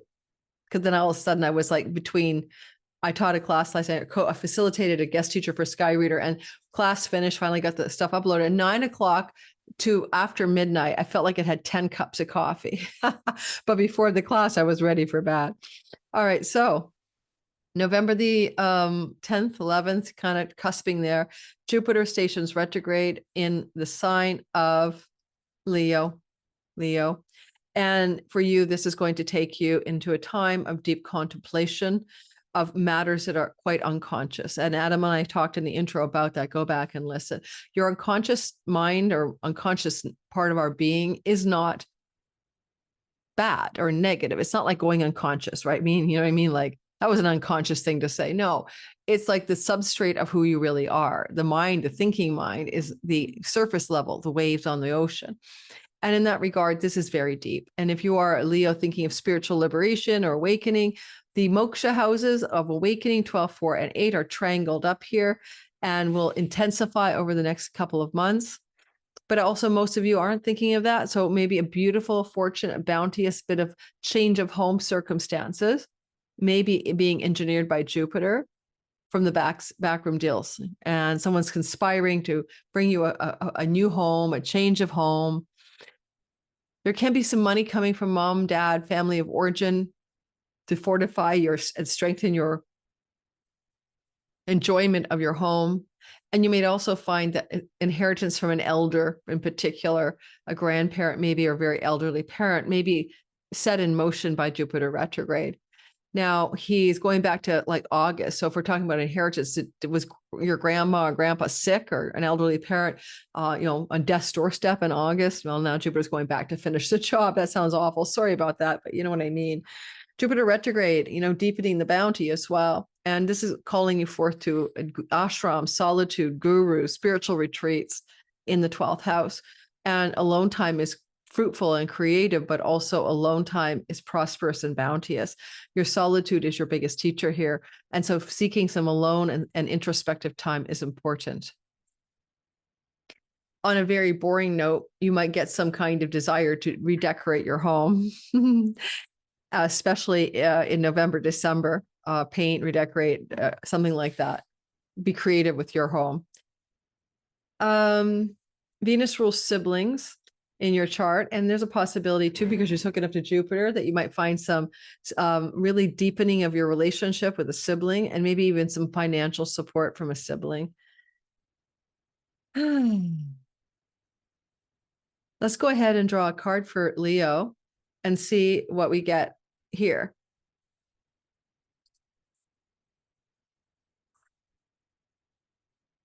I wonder why I can't get this to work properly. And I have to show you my messy backdrop. Oh, what am I doing? Am I sharing again? Was I just talking to you without sharing a minute ago? Okay, I don't know. We're drawing a card for you. Don't ask. I think I was sharing when I was talking, but if I wasn't, I apologize. I could have been talking to myself.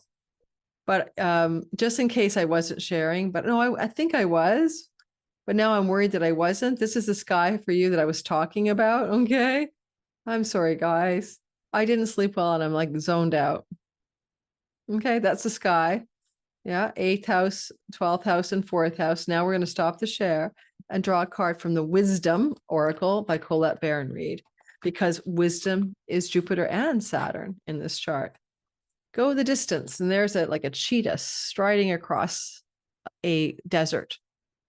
Is that a cheetah? Yeah. And that's number 47. 47. What's your message? 47. I think I'm going to book a foot massage today. Like, you didn't need to know that, but I need some kind of self TLC. 47.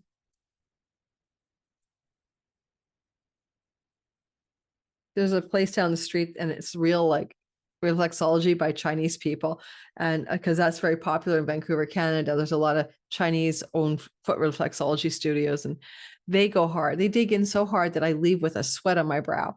And there's another place in Vancouver that's called Toe to Soul. There's a few of them. It's a little independent business, but it's not that. It's like, oh, this is great. I'm falling asleep. I'm enjoying this. That's the one I want to try out, go to. Go the distance, Leo. Endurance, strength, and the long haul. To bring it, well, that's Saturn. Go the distance, but this is deep work, guys. This is like soul work, childhood, ancestral clearing, past life clearing, the houses that are active. To bring your dream to life, you must think long-term and pay no attention to the fluctuations in your current experience. Joy and disappointment commingle with opportunities. There's no need to fear the occasional obstacle. Life isn't a sprint. No, Saturn says it's a long game. This card is a reminder that you have endurance, strength, and fortitude to carry you all the way. Remain true to yourself. Your authenticity, Leo, alone will keep you in alignment with the energy of miracles. What is yours will never be withheld from you. Remember that. Or, of course, in miracles, what is real cannot be harmed. How's that expression go? What is real cannot be harmed. Yeah, forgot it. Nothing real, nothing unreal exists or something. But like, I would bring that up because the 8th house can bring some difficulty sometimes. It can look like, you're dealing with a house of death. Some circumstance looks difficult. It could be financial. It could be the loss of a family member, like up the line, elders and stuff like that. So you've got to look at the realistic side of everything as well. Because life's right. And it has these things happening in our lives. Okay, hang on. I'm going to share, but I'm going to lower that darn hand again, which is driving me nuts.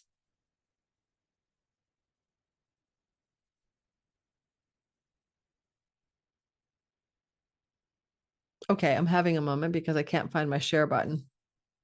Like what? Am I having an aneurysm? I am recording.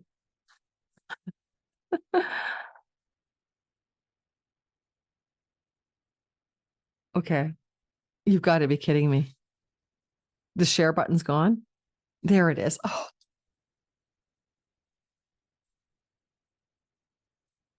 Virgo, sun, moon, and rising. What is it you're doing here with Jupiter retrograde in your 11th house of friends, social groups, networks, career gains, profits in your career? August 17th, something tried to happen. Jupiter was at 15 degrees. Around that time, go back and look at your schedule. You might have had a prosperity opportunity, or you might have felt like something wanted to pop in your influence, in your dreams and goals and wishes in a good way, or in your career profits and gains and success. And and even friendship stuff was like, going in a certain direction. And then now Jupiter says, I'm going to go back and recapture what we didn't finish up. I didn't get it right yet. And he'll do that till March the 11th. And then he goes forward till July and you're ready to finish up the story. It's only once every 12 years, right here. And there is a possibility of a windfall because Jupiter represents bounty and prosperity and wealth. And this is a house of pennies from heaven. So there is probably no windfall yet because Jupiter had to retrograde. You got to go deep into something before the bounty may emerge, and the bounty could emerge, after March 11th. But if you're going to have some kind of financial windfall or feeling of superior good fortune, he's in his joy here in the 11th house. Then if he's retrograding, it's from the past. It's almost like a windfall, a lucky break, a golden career opportunity, or a friend from the past who's generous and wise and prosperous is returning to you now. And as Jupiter sits up here, he's flowing to Saturn in your long-term committed relationship, business partnership, and clients. And Saturn says, let's take our existing long-term love relationship, if you have one, and deepen it and allow for it to have more authentic joy, but also for it to go into long-range planning together. What are you and your person doing? Are you going to move in, get married? Are you going to, what do you want? What are you guys doing?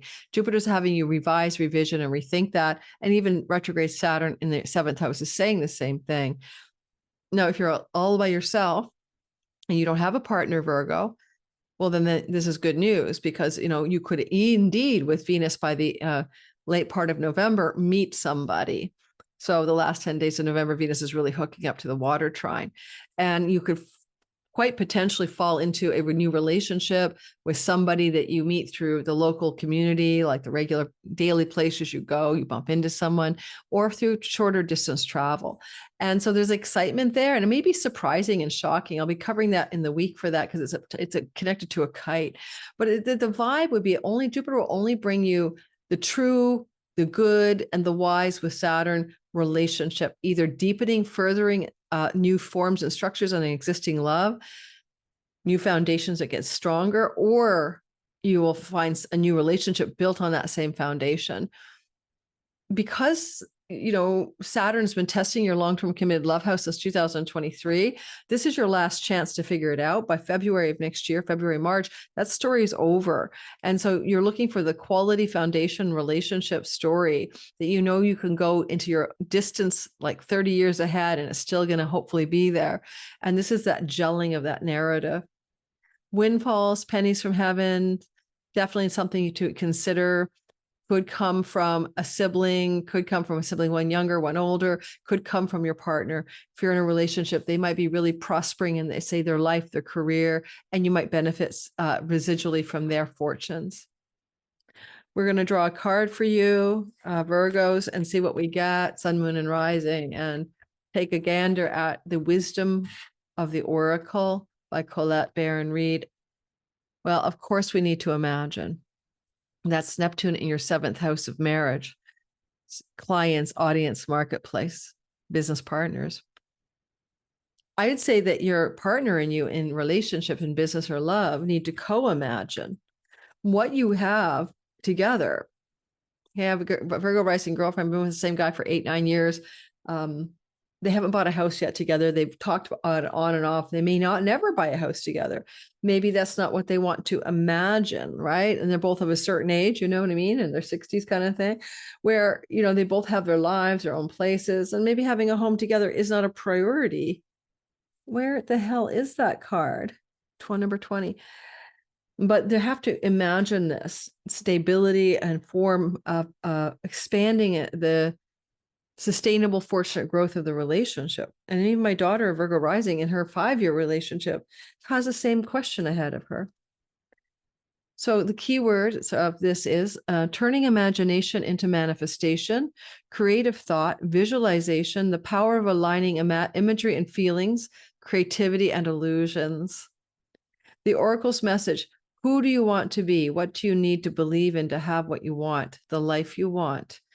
You were gifted, and that's important. You're dreaming a new vision in that 11th house of wish fulfillment. You were gifted with the power to imagine, and if you can dream it, you can create it. This, Virgo, is a time when your imagination is the key to manifesting the life you desire. Spend time daydreaming, fashioning a vision board to help you see your goals, or meditating. Allow the power of your creativity to deliver images of what it feels like. Feeds your soul and nurtures your soul. Then allow your feelings to mingle with your inspirations and imagine these things begin right now. Then repeat. What you imagine will become your belief, and soon you will see these things come to pass in the outer world as if by magic.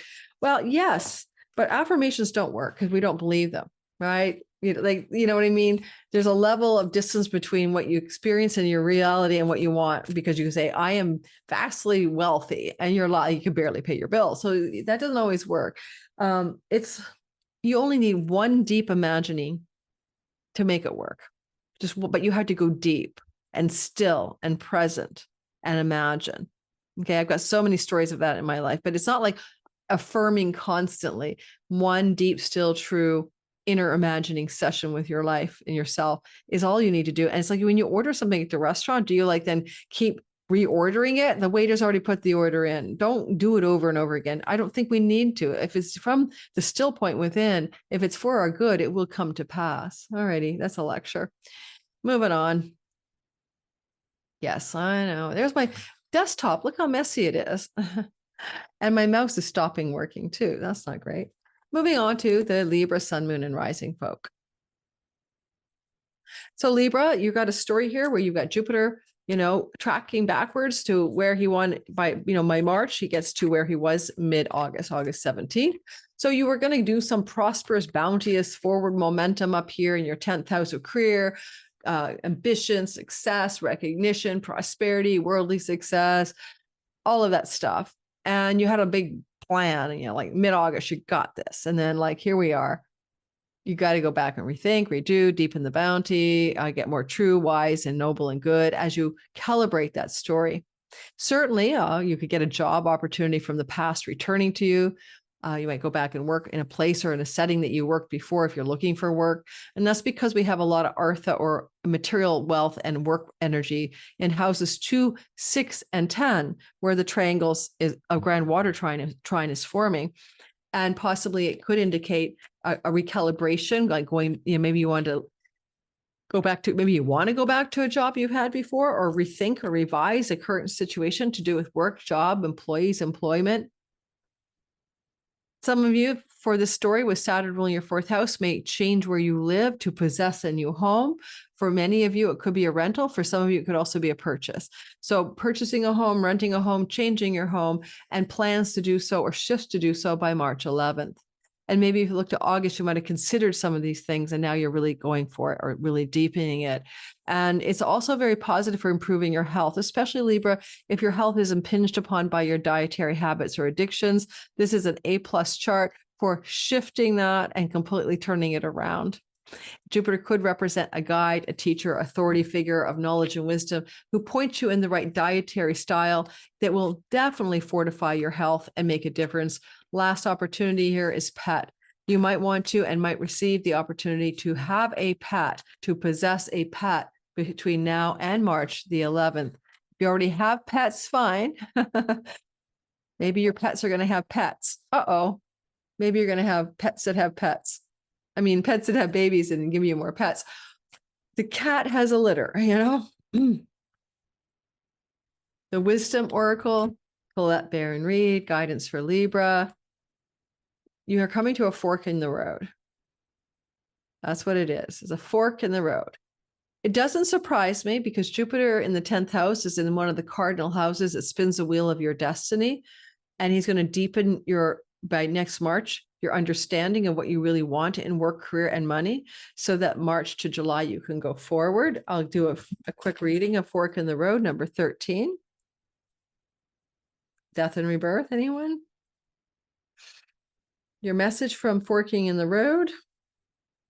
It's time to make a decision, Libra. Consider the consequences. And Jupiter in your 10th house can a fork in the road about where you live, about your long-term love relationship situation, about your habits, identity, health, and body. Okay. Time to make a decision, considering the consequences as you prepare to act, owning up to your obligation to make a necessary choice. The Oracle's message: every choice has a consequence. You've arrived at a fork in the road and are being asked to come to a decision. Will you further your dreams by choosing left or choosing right? Will you take the road less traveled, or the one well worn by others? Scott Peck, The Road Less Traveled. This is your choice and yours alone to make. Circumstances and other people will not make it for you. Go inward, find the inner knowing. Jupiter. Be present and do not avoid the junction, for it is important, an important crossroads. Take heart, as no matter which path you choose, you will have a rich and meaningful experience. I know a Libra who wants to move back to another part of Canada where his family is, but lives in Vancouver. That's a major crossroads choice. The guy who stayed in Vancouver, he's only in his 20s, or the guy who moved back where his mom and dad live, or where his mom lives and sister. And that would be like that fork in the road that has a magnitudinous impact down the line. So look for your forks in the road decisions as well, and use the wisdom of Jupiter-Saturn to come into knowing what's true and right for you. Okay. Keeping on, I want to get this video done so that when you guys watch it, it's not a 3-hour video with the Adam front end of it. Please watch the Adam Ellen Bus interview. We went into some deep spiritual stuff. A lot of you just skip ahead, but you think you'd enjoy it if you're looking for soulful content. Scorpio, Sun, Moon, and Rising. Don't forget, guys, like and subscribe if you're in the premiere or whenever. Like and subscribe. Scorpio, Sun, Moon, and Rising Jupiter in your 9th house. This is a placement where he's naturally comfortable. It's kind of like the preacher on a pulpit, you know? So he's kind of in the house of religion and house of God. And he's kind of that guy on the Mount Olympus top. And here he's very high priestish or pulpit or rabbi and the head of the synagogue or something. I think it's an imam in a mosque. And this vibe is there. He's got that vibe. He's got the creds.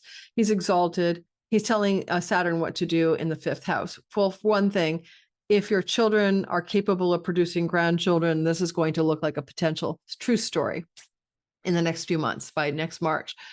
However, you'll notice that you had some ambition or some bounteous hope and optimism to get something accomplished, like a book deal, or publishing a book in the 9th house, or podcasting or broadcasting, or going off to higher education, or prosperous, bounteous, and fun travel that brings you joy and wisdom to another land, or finding your spiritual guru, teacher, guide, or mentor. You had all these like high hopes mid-August, and then something pulled back now.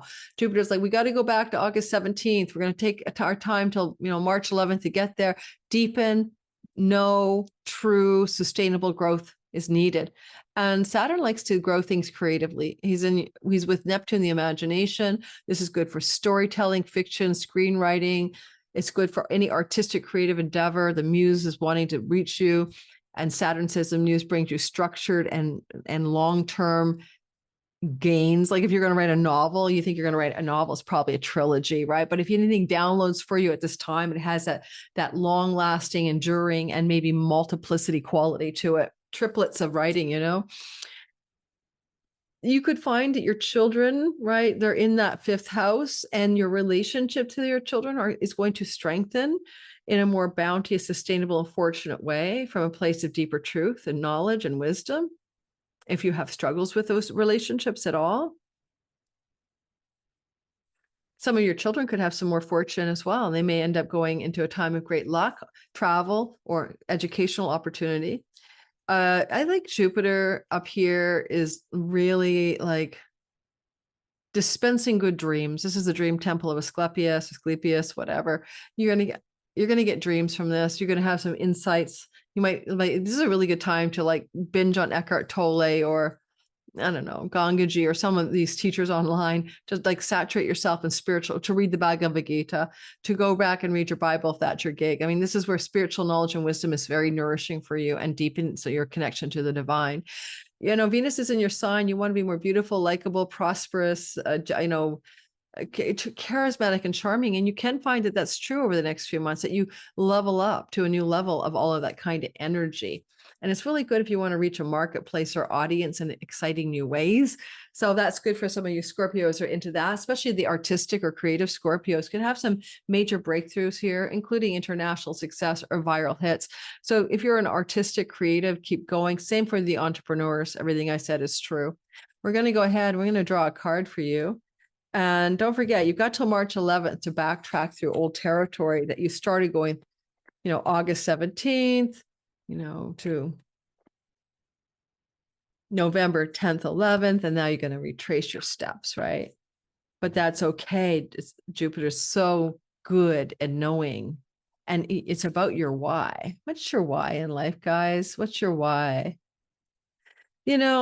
That's a great question for all of us to ask. What's your why? Because you're Houses 1, 5, and 9 are Dharma houses, which is about life's meaning, to have meaning in life. Is it enough to be alive? Do you need purpose, meaning, alignment of talents and gifts in service of something greater? Motives, driving intention, and the power of knowing why. The oracle's message: there is great power in understanding your motives right now. The oracle asks you to be very clear about why you are asking this question, looking for this answer, behaving this way, and most important, making this choice. Knowing your why is a key over the next several months to March to fulfillment. And when you're clear about your why, your intention will become a magnet for miracles. So motives define the nature of your experience. When you think about this, think about something, feel it, and then act on it. I'd say know it and then act on it. This invisible why is a life force energy within the seed, which brings to life and holds the potential for growth. I don't know. Sometimes I don't know why I'm doing something. It's still meaningful, but this is about like the big why, why is your life here? What form should it take to serve the deepest impulse of the soul, having taken a body and being incarnate, right? And that's a very existential thing. And that makes sense because it's the house of God that's being really deeply activated by Jupiter. This is not a bad time for a guru, by the way, or a guide or a coach or a mentor to support that journey for you. Sagittarius, sun, moon, and rising. Yes, we have Jupiter, this lord of your sign, in the 8th house of chunky money, deep soul work, liberation from egoic identity and consciousness. We also can find ourselves in possession of inheritances, spousal support, and other types of money when Jupiter shows up in the 8th house. And even until next year, like July of next year, add a year, there's still more of that possibly to come. With Jupiter here, he's flowing. Well, first of all, go back to August 17th when he was at this 15 degrees of Cancer, because now he has to backtrack to that degree by next March. So you might have made some decisions or gone in some hypothetical directions around monies that don't belong to you. That can include royalty income, ad income from Google ads, because you share that money with another, investments in the stock markets as your shareholder, that kind of shared resources, money with a spouse, spousal support, divorce, separation monies, money from your in-laws, money from bank tax rebates, insurance payouts, etc. Now, all of that money stuff mid-August, somehow on your mind, right?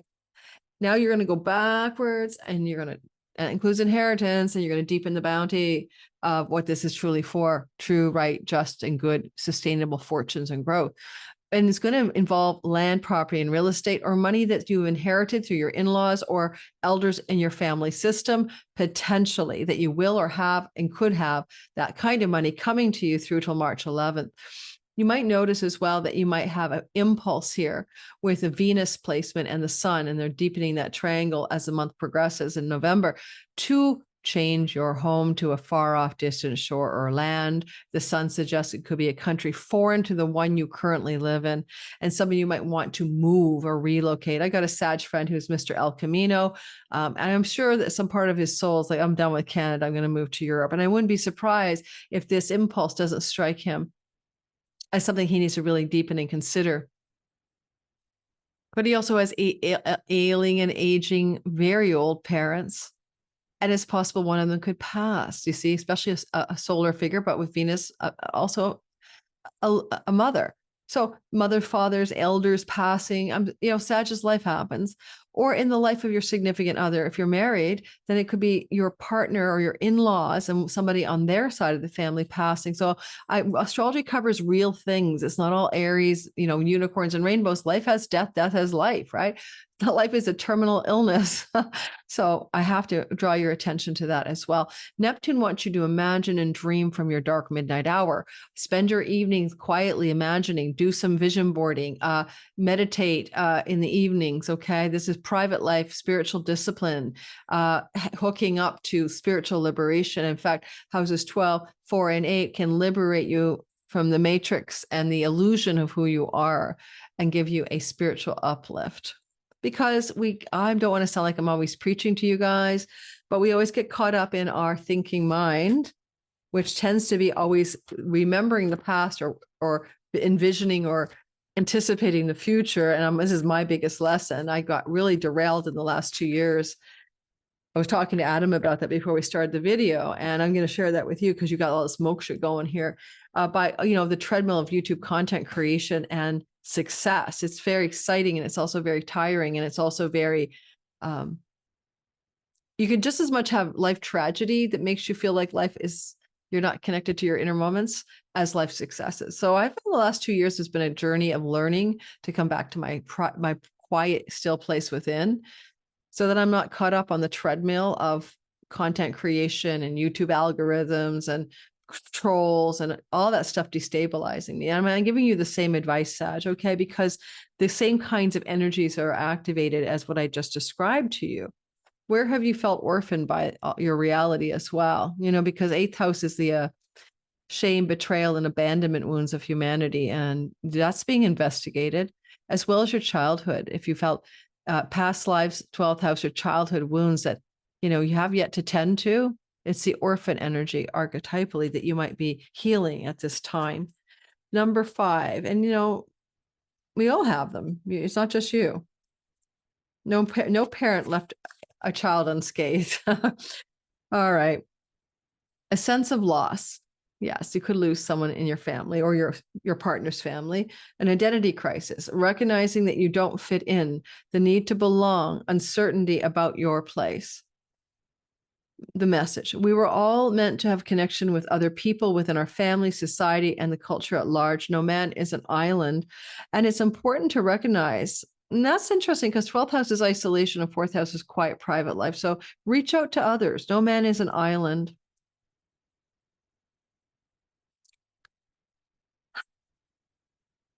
And it's important to recognize when being a part of rather than separate from. What being a part of rather than separate from is essential to your well-being. The issue at hand is the need to find where you fit. Be true to your core truth, Sagittarius, and to your values, especially with Jupiter. Perhaps you no longer identify with a group or community or the way you did before, and you need to find a new situation. You might be fretting a deep sense of loss or confusion, feeling a deep sense of loss or confusion. Address the need for belonging and know you will find your place with others of like mind and spirit. It is okay to let go of pressure to fit in. Not everyone will understand you, and it's time to move on. That makes sense to me. It's almost like, can you unhook and unhinge from childhood, family of origin, and past life tethers or shackles? And then can you find from isolation and alone and private reality, where you fit in the bigger picture with others?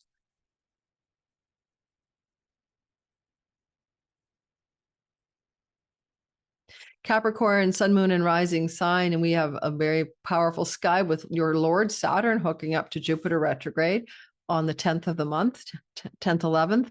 Portal is open. I might call this video "The Portal is Open."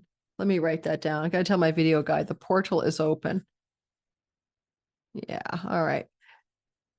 The destiny portal. I'm going to call it the destiny portal is open. Oh my God. I almost need to write a new intro for this video. So that you guys know why I'm calling it that. I might do that. So energetically speaking, this is where your 3rd house, right? And your 7th house and your 11th house, desire houses are waking up. So Jupiter is trying his best to figure out what you need and you want in long-term and committed love, business partners, and how you reach out to an audience if you have one.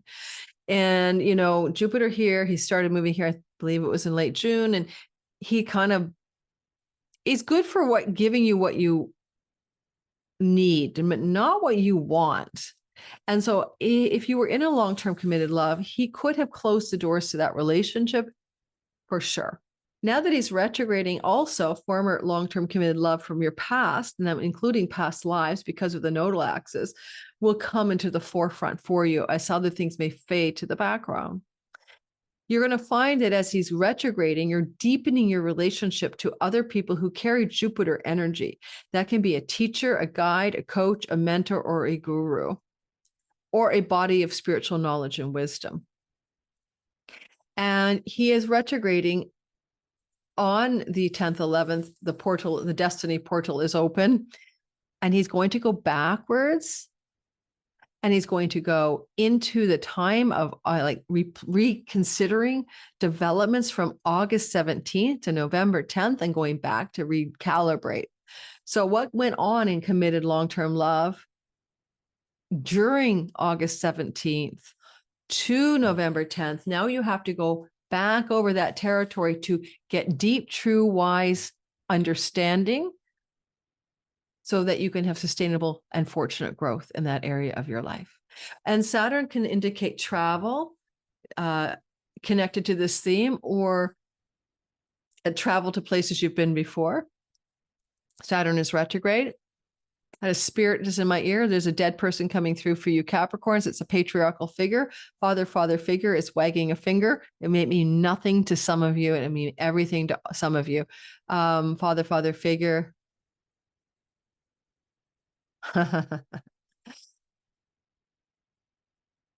It's so funny. Okay, so anyone who has a passed away father figure of importance, maybe a dad or granddad, some of you need to really look at like literally taking the top of your head off. You know how you take a hat off, like a cap off? Your dad is taking off his head and pointing at his heart. And it's a lesson that your dad didn't learn. Okay, it's a message for some of you. It's a father figure, dead person in my right ear. Some of you, it's true. It'll be true for many of you. You know what I mean? So a dad for many of you, there's a collective message. Now, that very rarely happens to me in this kind of reading. Usually it's with a client. Now, I would say to you as well that this could open up a door for a career opportunity or a professional advancement connected to greater money, and it will feel fortunate and lucky, but it may involve a need for you to journey or to travel in order to say yes. And I love that with the Sun, Venus energy, and later on Mercury and a new moon in your 11th house, there's really big new beginnings on the professional front that could unfold, even if you're retired, over the course of November to early March. And it could be like golden opportunities from benefic, generous, and wealthy people, kind of Jupiter in the 7th, opening a door for you into a new professional level of success. Possibly, especially with Venus ruling your 10th house. This is a very important time of your life. It's very rare. I love the Neptune-Saturn combination. It's dissolving and structuring all at once your mind. We speak in the 2nd house and we think in the 3rd. No wonder your dearly departed dad, for some of you, is taking the top of the head off and pointing to the heart. It's to get rid of the thinking of our reality that is disconnected from the wisdom of the heart. And there's something trying to happen here as well. Finally, just for some of you, a sibling, one younger, one older, or 3 older, can bring bounteous, prosperous wealth your way in the next few months until March 11th.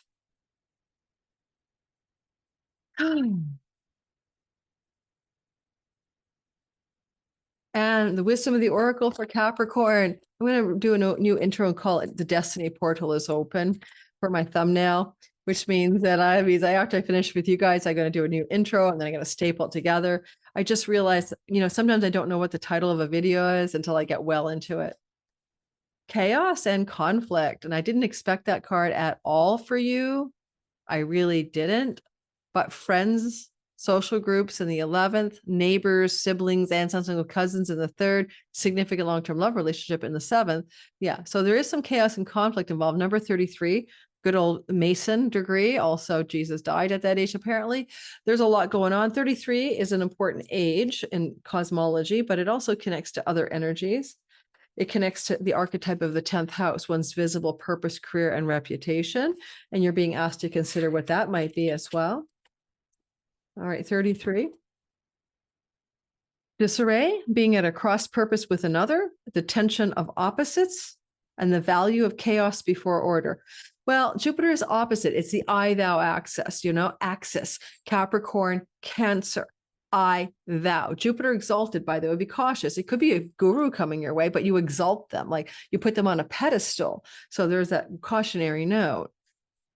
The Oracle's message: opposing forces come together to create a turbulent atmosphere, but consider the value of chaos magic, anyone, that serves you well as you become unmoored by it.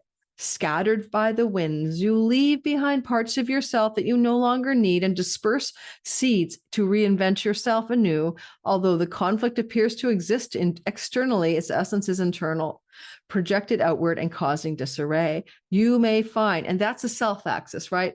People in the 7th house and situations represent our inner conflict. When I used to always complain about trolls, I hadn't gotten down with my inner troll, right? What part of me was trolling myself? So the people outside of you mirror inside what you're dealing with unconsciously. You may find yourself at cross purposes with someone, facing a storm you feel you can't control, but every storm passes and chaos leads to a reordering of things. Conflict provides a way to see more than one side of a situation. Look upon this as just a moment in time when you may need Capricorn to take shelter and step away from the fray. Don't be too upset. Don't be too eager to fight. This is a time to understand rather than to be understood. A time to understand rather than to be understood. Wow, that's profound.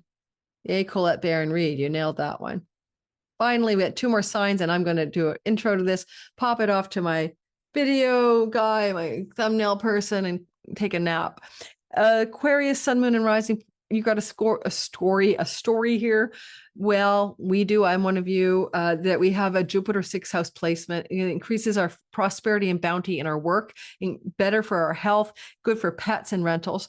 And Jupiter gave me this blessed rental that I have now that I love, the ocean view and the sun pouring in. Yes, there's some sirens out there, but I've become at one with the sirens. No longer bother me. And so you can see the prosperity, the bounty, and the luck that Jupiter is bringing since last June behind us, in the 6th house for you. And if you have a health problem, you'll find a solution. Jupiter is going to retrograde. So August 17th, he was at 15 degrees of this sign of Cancer. And then now on November 10th, 11th, he turns around, the portal of destiny is open, and he has to go deeper to deepen the bounty, deepen the wisdom, deepen the truth for sustainable and fortunate growth in your career, in your work routines and habits, in your health, in your home and rental situations, and in your pets. And as he goes backwards through to next March, he's also being given the chance to activate a Saturn-Neptune story. Now, Saturn here is already very old and wise. He's at the tail end of your 2nd house of money, earnings, and financial resources. And you've been structuring it, I have, since 2023, like incorporating, so that you can increase your bounty, hopefully, in your money, resources, and possessions. Have you done that? You might have been saving more. You might have been more disciplined in your spending. You might have been more structured in your earnings shelters, right? And also you may have gone through some hardship with your teeth, like a dental procedure. I had 1 cavity, but otherwise, and you might felt old, like your face looks old. I felt that. Nonetheless, Saturn is going to give us what we need because he's our Lord, right? He's our number 1 dude. He rules our sign. And he's with Neptune, and there's a kind of like merger between structure and vision and imagination. You want to make some new financial dream come true in a destined, fated way, and Jupiter agrees. But between now and March, you're going to figure out how, from a deeply authentic place. Jupiter wants to be of service when he's in the 6th house, but he wants to be generous, magnanimous, and big in his service. The question is, how can I serve, not what can I get? And Jupiter here also will be, flowing to, a new moon in Scorpio in November, Venus at the top of the sky, the sun, even Mercury will be back there. There's a huge focus on that 10th house of career and reputation. These are Artha houses 2, 6, and 10. They're about money, prosperity, worldly success, career, earnings. And this is a beautiful flowing triangle. Do not be afraid of this. This is going to bring you opportunities and in unexpected, surprising, and if not shocking ways. Some of you, because of this, will move your home and you didn't see it coming or you didn't expect it. It's going to come before you think it's time, and it feels good. It feels exciting. It's juicy.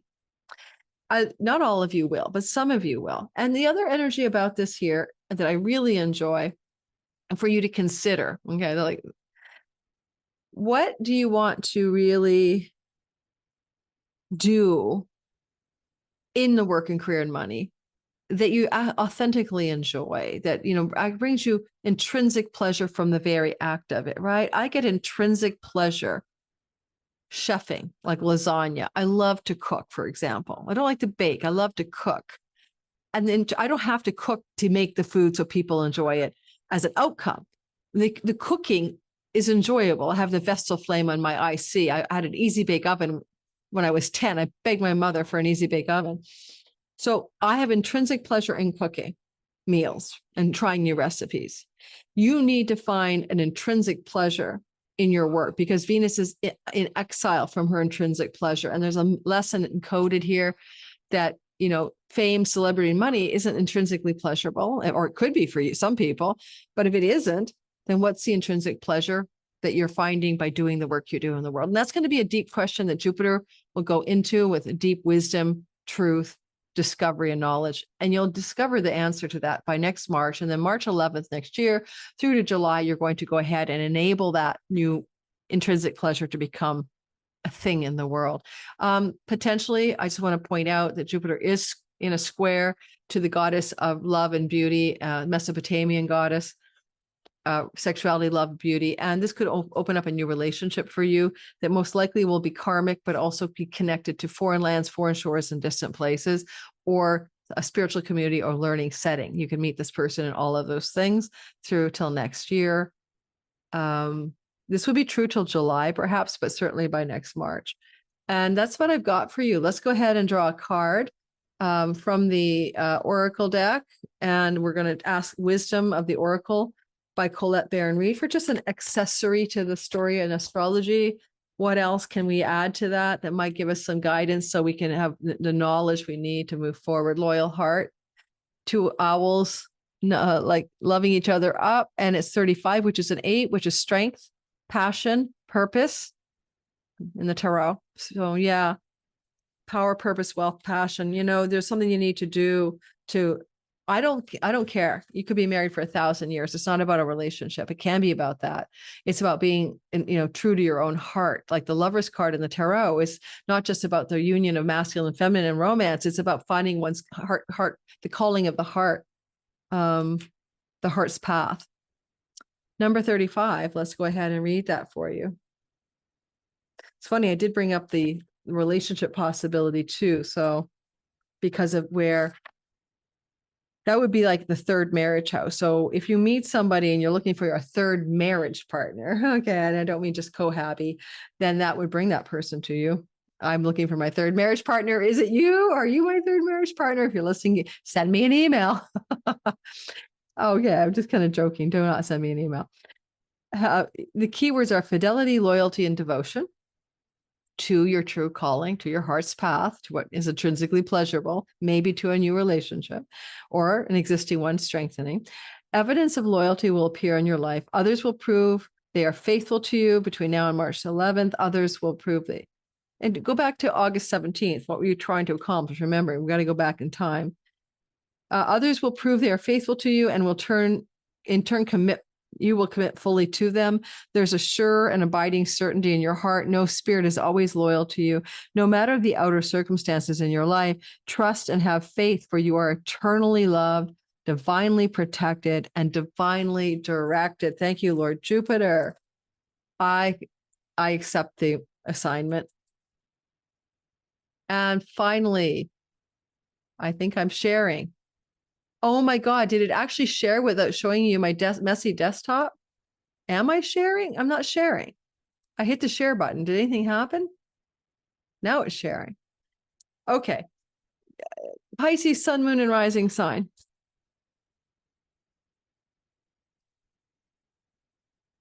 If you want to get pregnant, Jupiter is helping you deepen the possibility as he retrogrades. He was in your 5th house in June. Then by August 17th, he had a grand plan at 15 degrees of your 5th house. And now he has to go deeper, rethink it, reconsider it. You might have to get some knowledge, wisdom, and truth before you get fertility, baby, and pregnancy. And Jupiter squaring a fertility goddess, Ishtar, in your 8th house. I would call that there's a soul that wants to be born through you, probably from your family origin, and perfect timing is coming your way. Now, if you're not making a baby business, a baby creative project wants to be born, but you have to deepen your knowledge and wisdom and truth. An entrepreneurial business is wonderful here. And you could also wonder about what Jupiter's doing with Saturn for that sustainable, fortunate growth over time, with a vision, a goal, and a dream to come true.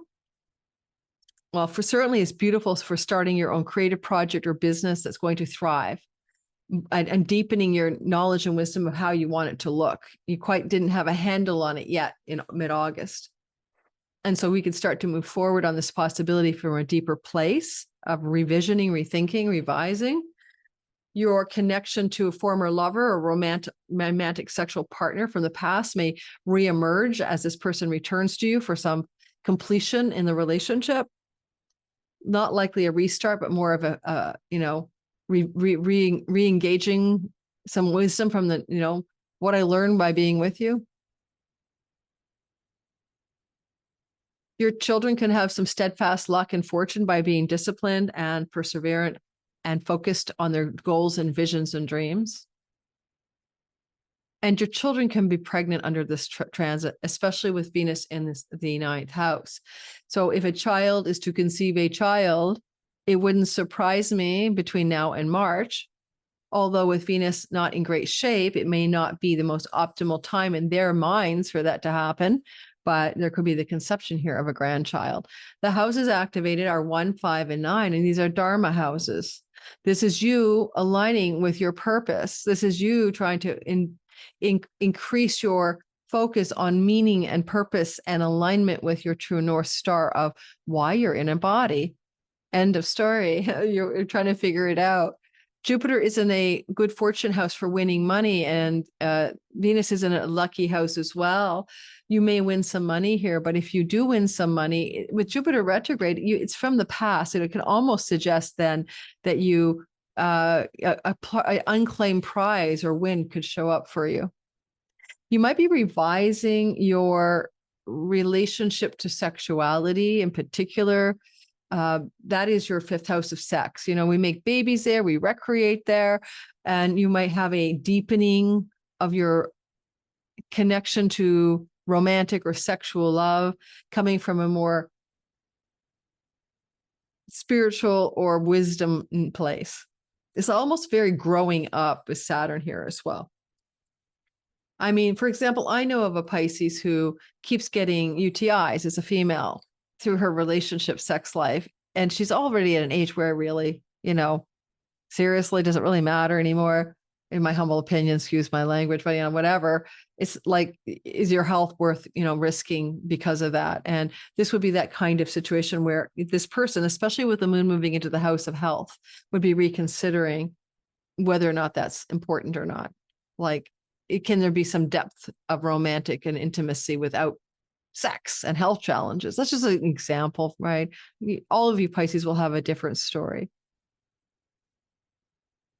If a romance bounded forward, June until November 10th, it may retract. There may be a change of direction with some romance that was moving forward, and it may go backwards. There's a possibility of that. You might feel very sober and realistic about it because Venus is in a condition of exile, an exiled love story. Oh no, this happened. I wanted it to go this way. Especially if this is love later in life, Saturn, and 9th house can be like 3rd marriages or 3rd long-term committed love potential, and having it pull back on you in some way. Jupiter rules your house of weddings, the 10th house. Mercury will be in Scorpio, rules your house of committed love. There is a story going on where there's difficulties with plans. Like if you had a wedding plan or a super commitment plan, especially if the relationship involved any distance travel, then there may be something that's pulling back now. But don't be afraid of that. Jupiter gives you what you want, not what you need. So if anyone who began a relationship full steam ahead sometime, say in June, and it starts to pull backward on you, then that's Jupiter's wisdom. And there was an old poster from the 70s, right? Remember that poster, guys? If you love someone, let them go. If they're yours, if they're yours, they'll come back. And if they're not, and if they're, if they're not yours, they will, you know, the poster from the 70s, higher power is your card. Well, your ninth house is the sun in the house of God, and it's in its joy. It is to consult the higher power. But also the card that fell out when I was dragging my stool was Imagine. So I'm not going to read Imagine again.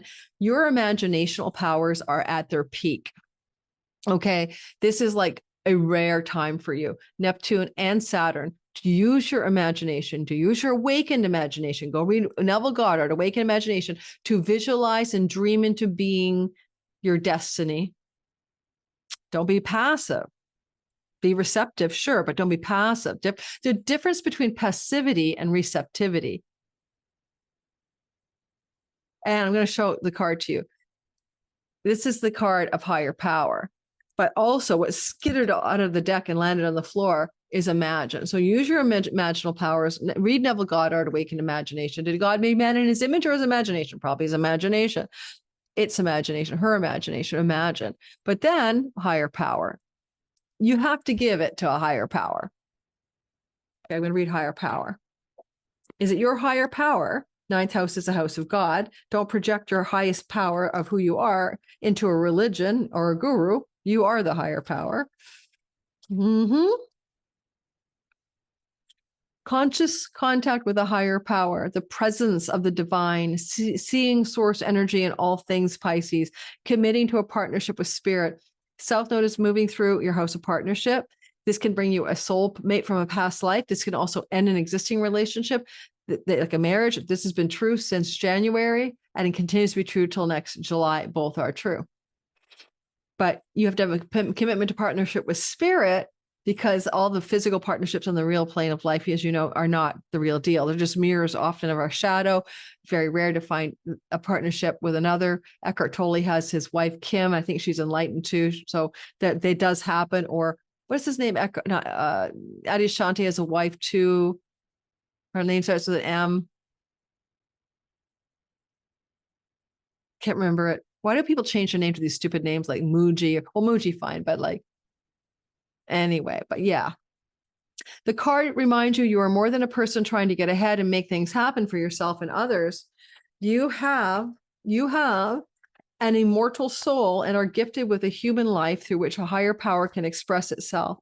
At this time, you need to be conscious of your connection with spirit, Pisces, and foster it through prayer and meditation. Ask, what is the highest good for all? How can I serve? And then get out of your own way and trust there is a plan for your life, more wondrous than you can ever know. You are always divinely protected and you are divinely directed. Take it or leave it. You got it, right? This is your time to divinely align, let's call it that. And with Jupiter in your fifth house, moksha, Venus, sun, and later new moon, new beginnings in the ninth house. Not moksha, dharma, ninth house, dharma, first house, dharma, align, true north, compass, get down with your true path. Don't know what it is, ask God for help. All right, I don't have an outro today, but I am going to stop the recording, record a new intro. See you guys soon. This is dropping on a Thursday, the 30th of November. And then you'll see something coming up for me on Sunday and Monday, my regular drops. And check to see if my membership is up and running. By the time you see this video, it might be. I'm going to have Saturday Salon spend some time live with me in the chat. Like I'll be in the live streaming, and we'll be able to connect. And we're going to start the live streaming in December. But right now you'll be able to access some members only content behind the scenes as well. Check it out. All right. Ciao, guys. Bye-bye.